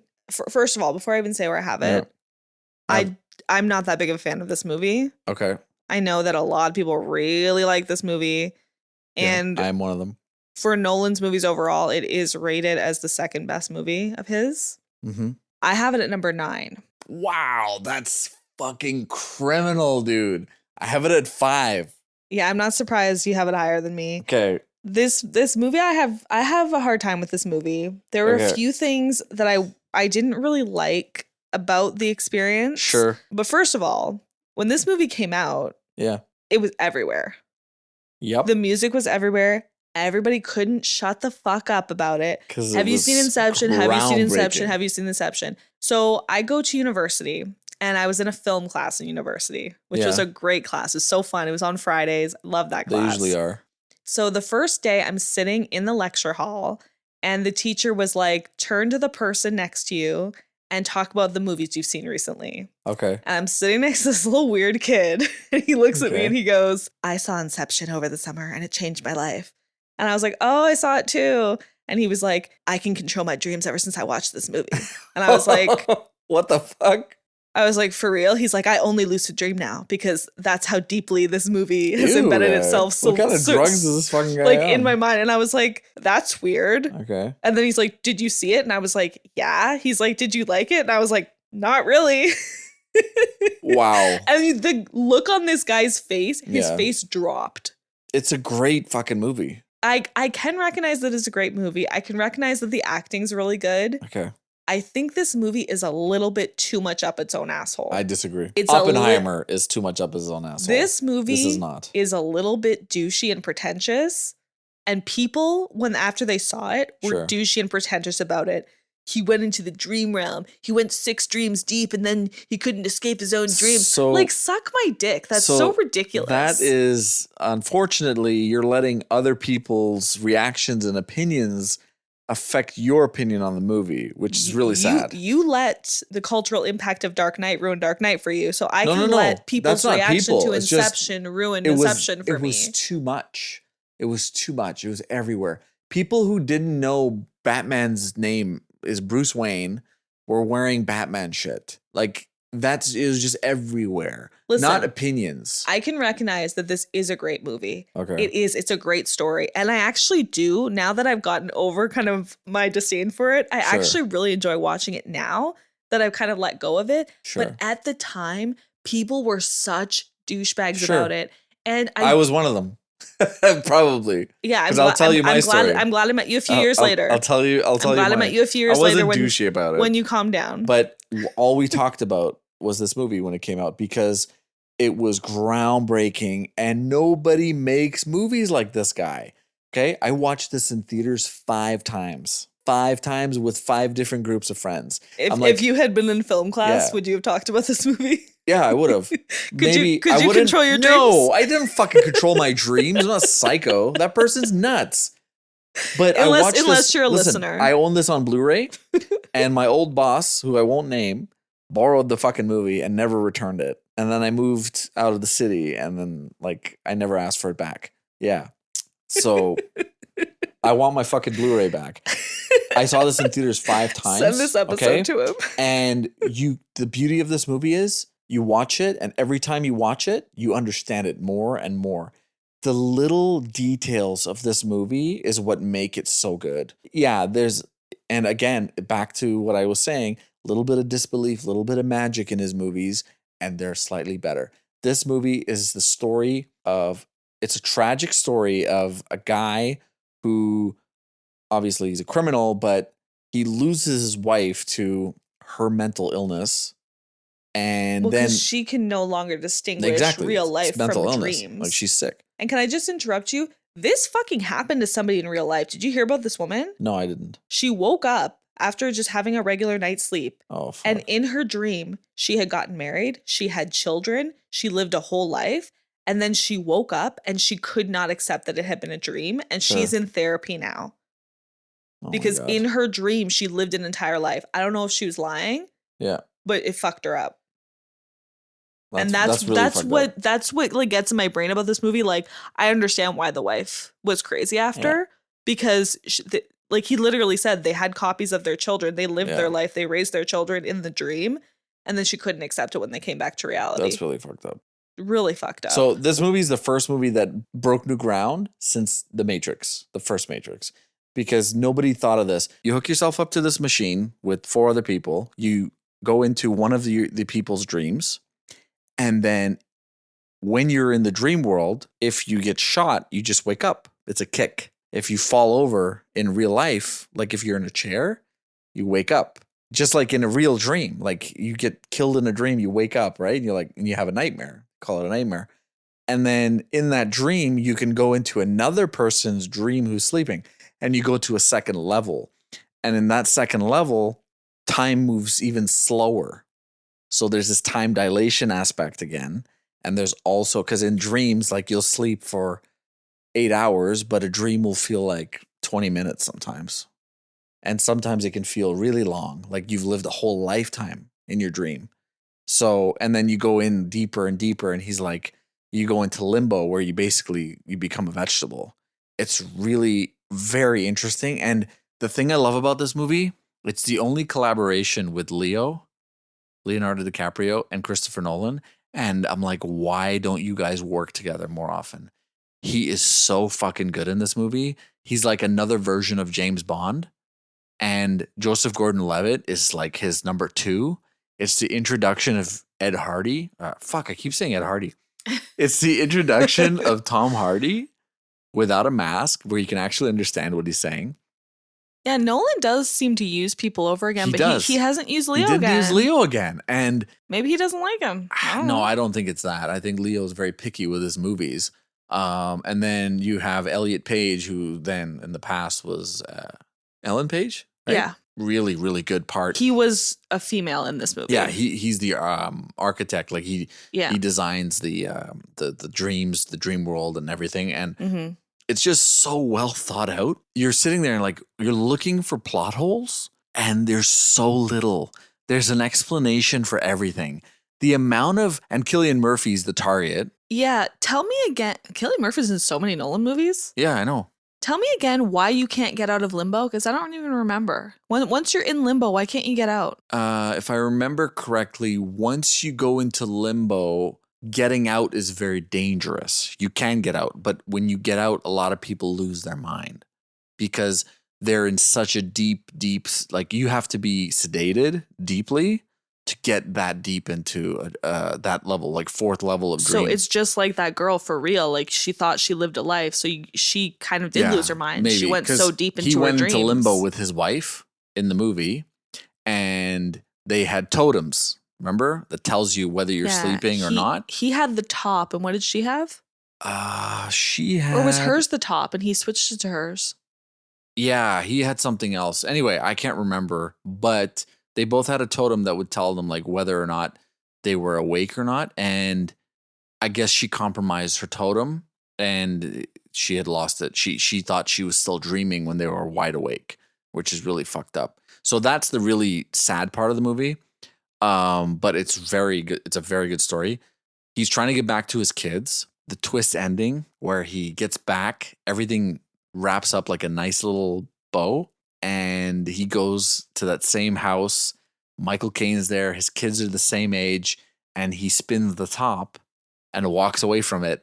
And then the camera zooms in on the top and it starts to wiggle. And then it cuts to black. And you're like, is he dreaming? Is he not? This is why this movie was so good, because it had a cliffhanger ending. And everybody's like, was he dreaming? Was he awake? Was he dreaming? Like, and did he really go back? It never shows his kids' faces. So it never feels real to us as an audience, because they never look at him and say, Daddy, like run to him. Yeah. They're just in the background. Yeah. And for years, I thought that he was dreaming at the end, because when he does the flashbacks, when he talks about his kids, they show his kids playing in the yard, but they never show their face. And then at the end of the movie, it's the same house. It's the kids. They're the same age. And he's been gone for years, apparently. And the kids are wearing the same clothes. I'm like, he's fucking dreaming. Because everything wrapped up like in a nice little bow. I'm like, he's dreaming. But several years passed, almost 10 years, I think. And Christopher Nolan told the twist at the end. I don't know if you know it. No, I don't. Okay, so for those who know this movie, I'll spill the beans right here. Christopher Nolan explained the real twist is that the totem, his real totem, is not his top. It's his wedding ring. So when he's in the dream world, he's wearing his wedding ring. It's a subtle little thing that we never notice. And then at the end of the movie, he's not wearing his wedding ring. So he is awake. It's real life. He goes back to his kids. Happy ending. So why are his kids the same age? It's just confuse. Maybe he wasn't viewers. away for years. Maybe it felt like years because of the dreams. But maybe, yeah, good point. But it's just because it's young kids. yeah, Sorry to interrupt, but it's young kids. You wouldn't be away for years. Yeah, that's a good point. Christopher Nolan, he did that on purpose to confuse the audience, and it did. It created such a fucking like buzz around this movie. Because like, was he dreaming? Was he not? And nobody would tell you. And then years later, it was The Ring. People noticed, like after watching it over and over and over, when he's in the dream world, when they go in, he's wearing his wedding ring. When he's outside, he's awake. When he's spinning the totem and he's got the gun and he's checking to see if he's awake and all that stuff. He's not wearing his wedding ring. So that was the real trick. And he said it on an interview like 10 years it's after. good to know he has a happy ending. He goes and he gets to be with his children and he gets to live his life. Well, when I first watched it, I watched it 5 times in theaters and then I bought it on Blu-ray. I was like, he's dreaming, but who cares? That's the whole point of the movie. To him, it doesn't matter. To him, in his dream, he's dreaming that he went back, he had his happy ending. To him, he's going to live a happy life with his kids. And it doesn't matter if it's real or not. It's like that Matrix thing where you don't care if it's real as long as it's real enough to make you happy. But you want it to be real because you want him to be leaving the dreams behind and actually start living his life. Because like his wife in his dreams is evil and she always comes in and tries to ruin everything. Yeah, she's fucking That's scary. not how you want to remember her. You want to be with your children and remember the good parts of her. But he got rid of her from his subconscious they went back into limbo. Yeah, but he was so damaged that she was like in the movie fucking everything up. Okay, Inception. I got it at 5. You got it at 9. So number 8 is open. Okay. But I think we're going to have to make some changes because the only other spot open is 12. And obviously Inception doesn't belong in 12. What's at 6? The Odyssey. I think honestly Inception can go above let's just Dunkirk. talk about the last one. I got Tenet at 12. You do? Yeah, what do you have? 7. I think that's where we're gonna make the change. I think Inception, if it's gonna go down, it has to go to 7 or 6. I'm not budging on Tenet. Okay. I'm not budging on Tenet. State your case because I don't think it's his worst movie. Tenet came out during COVID. We saw it in theaters during COVID. We went in with masks because we love this guy's movies. I was so fucking jacked for this movie. Robert Pattinson and I was there. John David Washington, Denzel's son. I'm sure actors love hearing that people mention their parents all the time. But this was one of his first big roles. His first big one. He did Black Klansman as well, but this was like big. You're doing a Christopher Nolan summer blockbuster. Yeah. Soundtrack, amazing.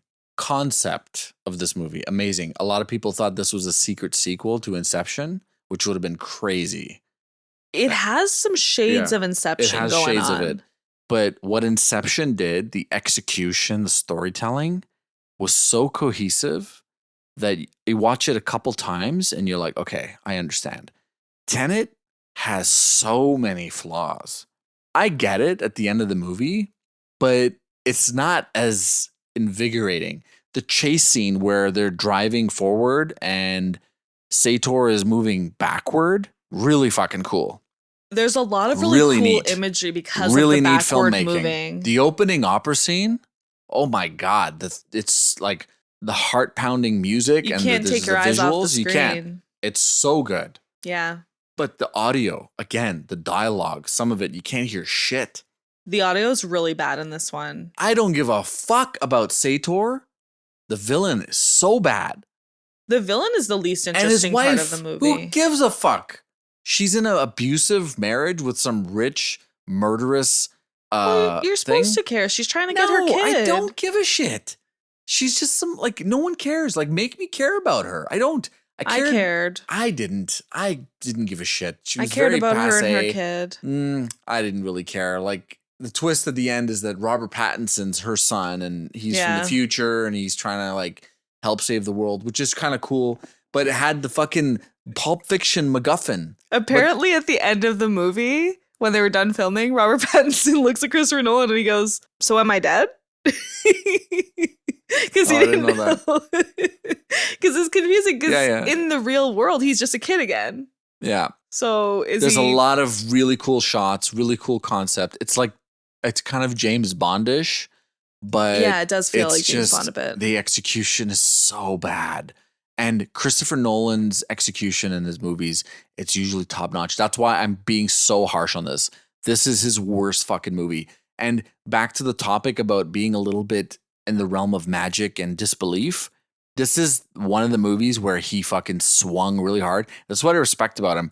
Big swinger. He swings big when he goes up to bat, but this is one of his biggest misses. That's what I'm saying. I really appreciate anyone who has an original idea. Originality, the balls to do something, try something different. Christopher Nolan is one of the only directors out there who is bringing originality and creativity. Nobody else does these movies. There are 3 directors I can think of where I'm like, you're fucking unique. It's Christopher Nolan, Quentin Tarantino, and James Cameron.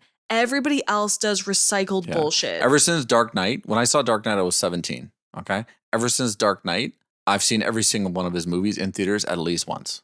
But this is why I'm defending Tenet, because it is so unique, so creative. There's no other movie that's like this. No, it's The so Matrix cool. is not like this. Inception is not It's like kinda, this. The Matrix is kind of like it. It's not, It's though. similar. Like, it's similar. You're messing with reality. Okay, You're messing with I'll reality. give you that. But The bullets but are moving backwards instead of slower. The actual idea and the scientific discussions around it is very, very unique. I will give you that there are parts of the movie where, like you said, he's swinging and he's missing, but not the whole movie, because it's well acted, it's well executed, and it is engrossing. You and I were watching it the other day. We were watching the opera scene. We couldn't look away.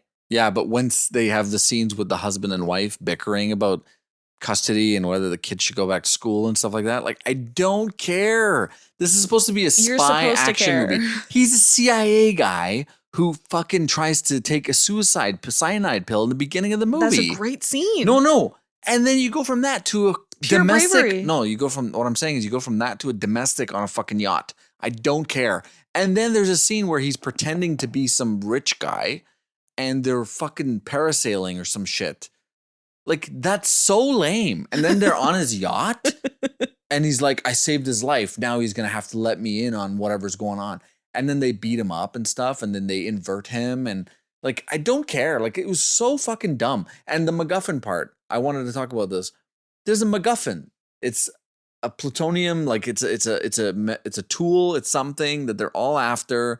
And it can destroy the world. Yeah, because it makes you so you can invert, right? Yeah, but that is too passé for Christopher Nolan to have a MacGuffin. There's always something different. This is literally a briefcase device that everybody's after. It's so done to death. It's you so still not have to him. Follow some kind of outline, even if you're going to be very creative. But that is passé. It has to be grounded in some way. No, I know, but every movie has it, but it's hidden more. This is literally a box that everybody's after. I gotta defend this movie. I don't think it's Christopher Nolan's worst movie. It's his worst movie. By a lot, I think it's not his worst. Since he's become who he is, like since The Dark Knight, let's call it that. Let's call that his climax, okay? Since The Dark Knight or Inception, where his movies were making a bunch of money, this is his lowest box office. But that could be because of COVID. They wanted to stream it. They wanted to put it directly to streaming, and he wouldn't let them. This year, they re-released it in theaters, and nobody went. It didn't make any money. All his other Interstellar was re-released. It fucking people went in droves, guy, in droves. Okay? There are a lot of movies that don't do well at the box office. That doesn't mean they're not good movies. It's his lowest rated movie too, and in my mind, it is. How many times have you watched it start to finish since we saw it in theaters? Be honest. Well, I saw it in theaters, and then you and I recently watched it. Recently. It came out 7 years ago. I know. I haven't watched it since then. I watched In Everything Wrong With, and that guy was tearing it apart. And I was like, why does everybody hate this movie so much? It's not that bad. No, it's just for him, it's unfinished. It seems like he took a half-cooked idea and he's like, let's make it. You know? I think it was kind of... He's like, I have this crazy idea. I want to see if it plays. And maybe it doesn't fully play. It doesn't. But like I said, I applaud creativity whenever I see it. No, for sure. I'll give it to you at 12, but I don't think it belongs there. I think, well, what are you going to put at 12? Dark Knight Rises? I think Oppenheimer and The Dark Knight Rises are less compelling than this movie. Dark Knight Rises has a plot that you can follow. It has a beginning. It has an antagonist. It has a tough decision that somebody has to make. I think it's less compelling and less interesting. It's very compelling. I think it's very. And I think Oppenheimer. And it's the story of somebody coming back. I think Oppenheimer, the end of the movie is so bad that this movie is better than it. Well, I don't know. There's rumors that Dark Knight Rises, the plot was just Rocky 3. They took Rocky 3 and they're like, we're gonna make it a Batman. What the hell? So he excels. That's when he fights. He beats the Clubber Lang. Yeah. And he loses. So he in Rocky 2, he excels. He beats Apollo Creed. He becomes a champ. Yeah. Okay.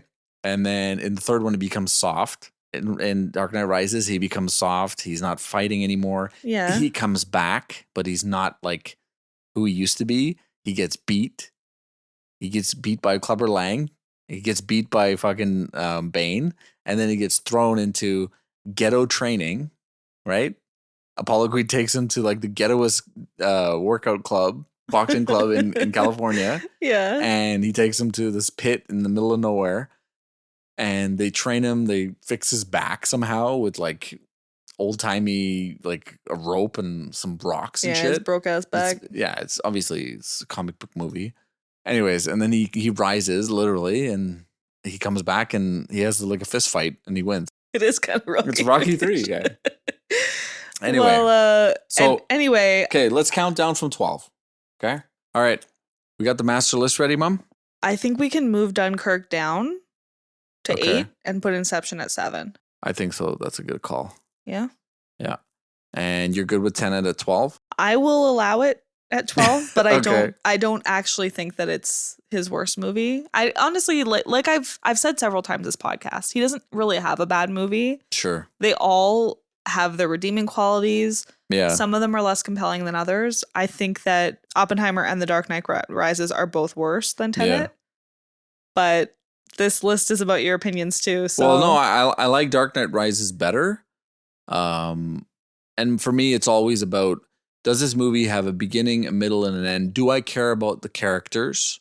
And what are the stakes? Are there any stakes? My problem with Tenet was I didn't really think there were many stakes. It said it could end the world. It could end the world. It's like, show me. You know, in Terminator 2, they show you the end of the they're world. saying it makes bullets more lethal. Yeah, it makes but people harder to catch. show It makes me. criminals more scary. Yeah, but show me the terror. You know what I mean? Like in Terminator 2, they show you, they don't tell you. They show you the future, fucking robots and shit like that. In the Matrix, they show Neo, everybody's hooked up like batteries. There's babies in little fluid chambers.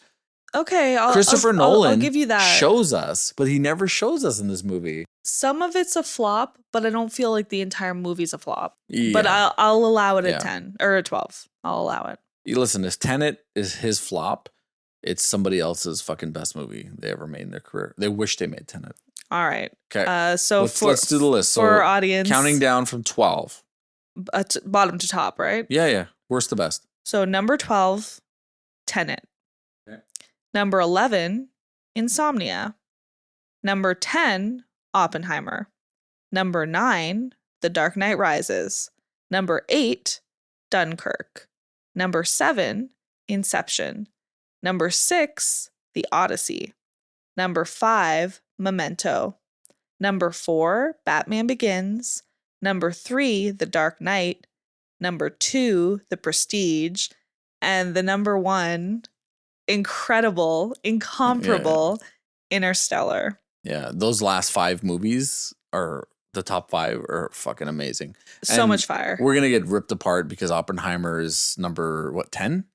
Yeah, but it's too long. Cut it short, bro. You cut it. You're 47 minutes. We way too talked long. about our problems with Oppenheimer, and sue me. I hate that in the top 10 list we tend to rip into movies more, but it's because we have to explain. Yeah, you have to why we come up with a reason why it's being shifted. Why we've ranked them where we've ranked them. But that being said, I want to just confirm a million times: Christopher Nolan makes incredible movies. Yeah, he does. He's incredibly creative. He's incredibly original.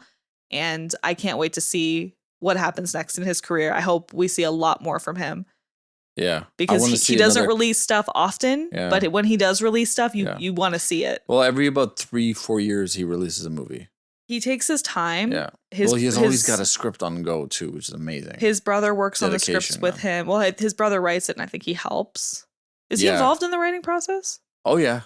Yeah. Yeah, because he's just full the of screenwriter. ideas. So his brother will write the story, and then he'll write it for the screen. so that it translates visually. Well, And his wife is the producer. They pair like wine and cheese. They're a wonderful pairing. Yeah. They have made some masterpieces. I can't say enough about Interstellar. It's in my top 5 favorite movies of all time. It's a great movie. It was great before, and it's even better as a parent. It's fucking amazing. Oh my God. It's one of those movies. Good. It's so incredibly rewatchable. Yeah. Every time you watch it, you're excited to see what you've already seen. Because it still is so impactful. Like I said, I wish I could erase my memory and watch it for the first time again. That's how friggin' good that movie is. I don't even want to, because I have so many memories that are tied up and intertwined with it that it makes it even more special for me. So I don't even want to erase it. I hope he makes more movies like that mind-bending, that make you think, that push the envelope in terms of like storytelling and stuff. Because like I said, all his movies that have a little bit of magic in them, they're the best ones. Yeah, and his talent isn't going anywhere, because the Odyssey really was another example of just how creative and wonderful he is, taking a story that is already so well known and adding his own spin on it. Yeah, I thought it was really when good. he won the Oscar for Oppenheimer, in his speech, he thanked his wife, who's the producer of all his films, and all his children. Oh, that's so cute. He said that in the speech. How many kids does he all have? Our films and all our children. I think he has 2 or 3 kids. Oh, okay. Yeah. And they're old enough that they kind of were helping out on the movie set for. Oh my God. If I was as rich as him, I'd have at least 4 kids. Fucking economy. I mean, if you're as busy as him, you wouldn't have time to see them. But anyway, that is it for tonight. That was Christopher Nolan's greatest movies, worst to best. Yeah, and this is going to be a Christopher Nolan length podcast. Yeah, that's okay. If you love his movies, you love listening to us discuss them, and if you don't like what we think about the ranking, that's too bad. And don't worry, everybody. A lot of these movies are going to be getting their own episodes, because we didn't say enough about any of them. No. A lot of these are going to get their own episodes when we have more time. We have another episode coming out very soon, so we'll have this and another movie, like a movie review, very soon. So thank you for listening. Yes, one that's been very anticipated. Yeah, it's going to be a fun, hilarious one with a lot of quotes and a lot of chaos. So yeah, but we wanted to talk about Christopher Nolan because he's been in the media a lot because of the Odyssey. Yeah, we went to see the Odyssey. We're like, you know what? Let's talk about Christopher Nolan. Yeah, we wanted to talk about him. We wanted a reason to talk about the Odyssey, because we talk about older movies, but it was a really good opportunity to talk about a new movie. For sure. That's it for tonight. Thank you for listening. You can follow us on Spotify. You can rate us. Please tell your friends about us. And if you are a parent who loves movies, you will love this pod. If you know a parent who loves movies, share this podcast with them. You can follow us on Instagram and YouTube and wherever the hell you listen to podcasts, Apple Podcasts, Spotify, anywhere. Thank you for listening. Yes, thank you. Have a good night. Take care.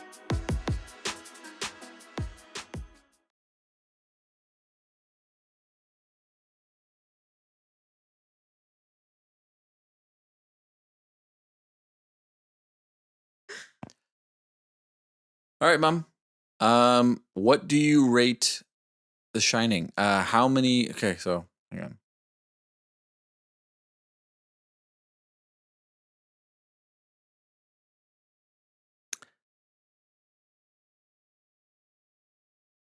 There's so many. Okay. Okay, Mom. How many axes to the chest of Scatman Crothers do you give this movie? You never disappoint with the rating system. I give this 8.5 axes in Scatman Crothers' chest. I give it the exact same score. Yeah? Yeah. I was going to say 8.5. 8.5, it's really good. It's really good. It's not perfect. It has aged a little bit, but it still creeps you the fuck out. So yeah, it still holds up for sure. It was either 8.5. I was going to say Access to Scatman Crothers' Chest or Bloody Elevators. So or dogs giving random guys blowjobs. Oh. How many imaginary glasses of Jack Daniels do you give this movie? How many? Okay, hang on. How many Shelley Duvall cigarettes do you give this movie? How many Danny's not here, Mrs. Torrance. Do you give this movie? Okay, how many pages of all work and no play makes Jack a dull boy do you give this movie? How many red rums How do many you give this rotting movie? old women in a bathtub in an old hotel do you give this movie? How many creepy identical twins standing in the hallway do you give this movie? Okay. Would it be 8.5 or would it be 16 or 17? How many corrections do you give this movie out of 10? How many Jacks locked in the freezer do you give this movie? Yo, how many references to indigenous cruelty do you give this movie? How many Indian burial grounds do you give this movie? That's fucked. I have to cut that out. That's fucked, dude.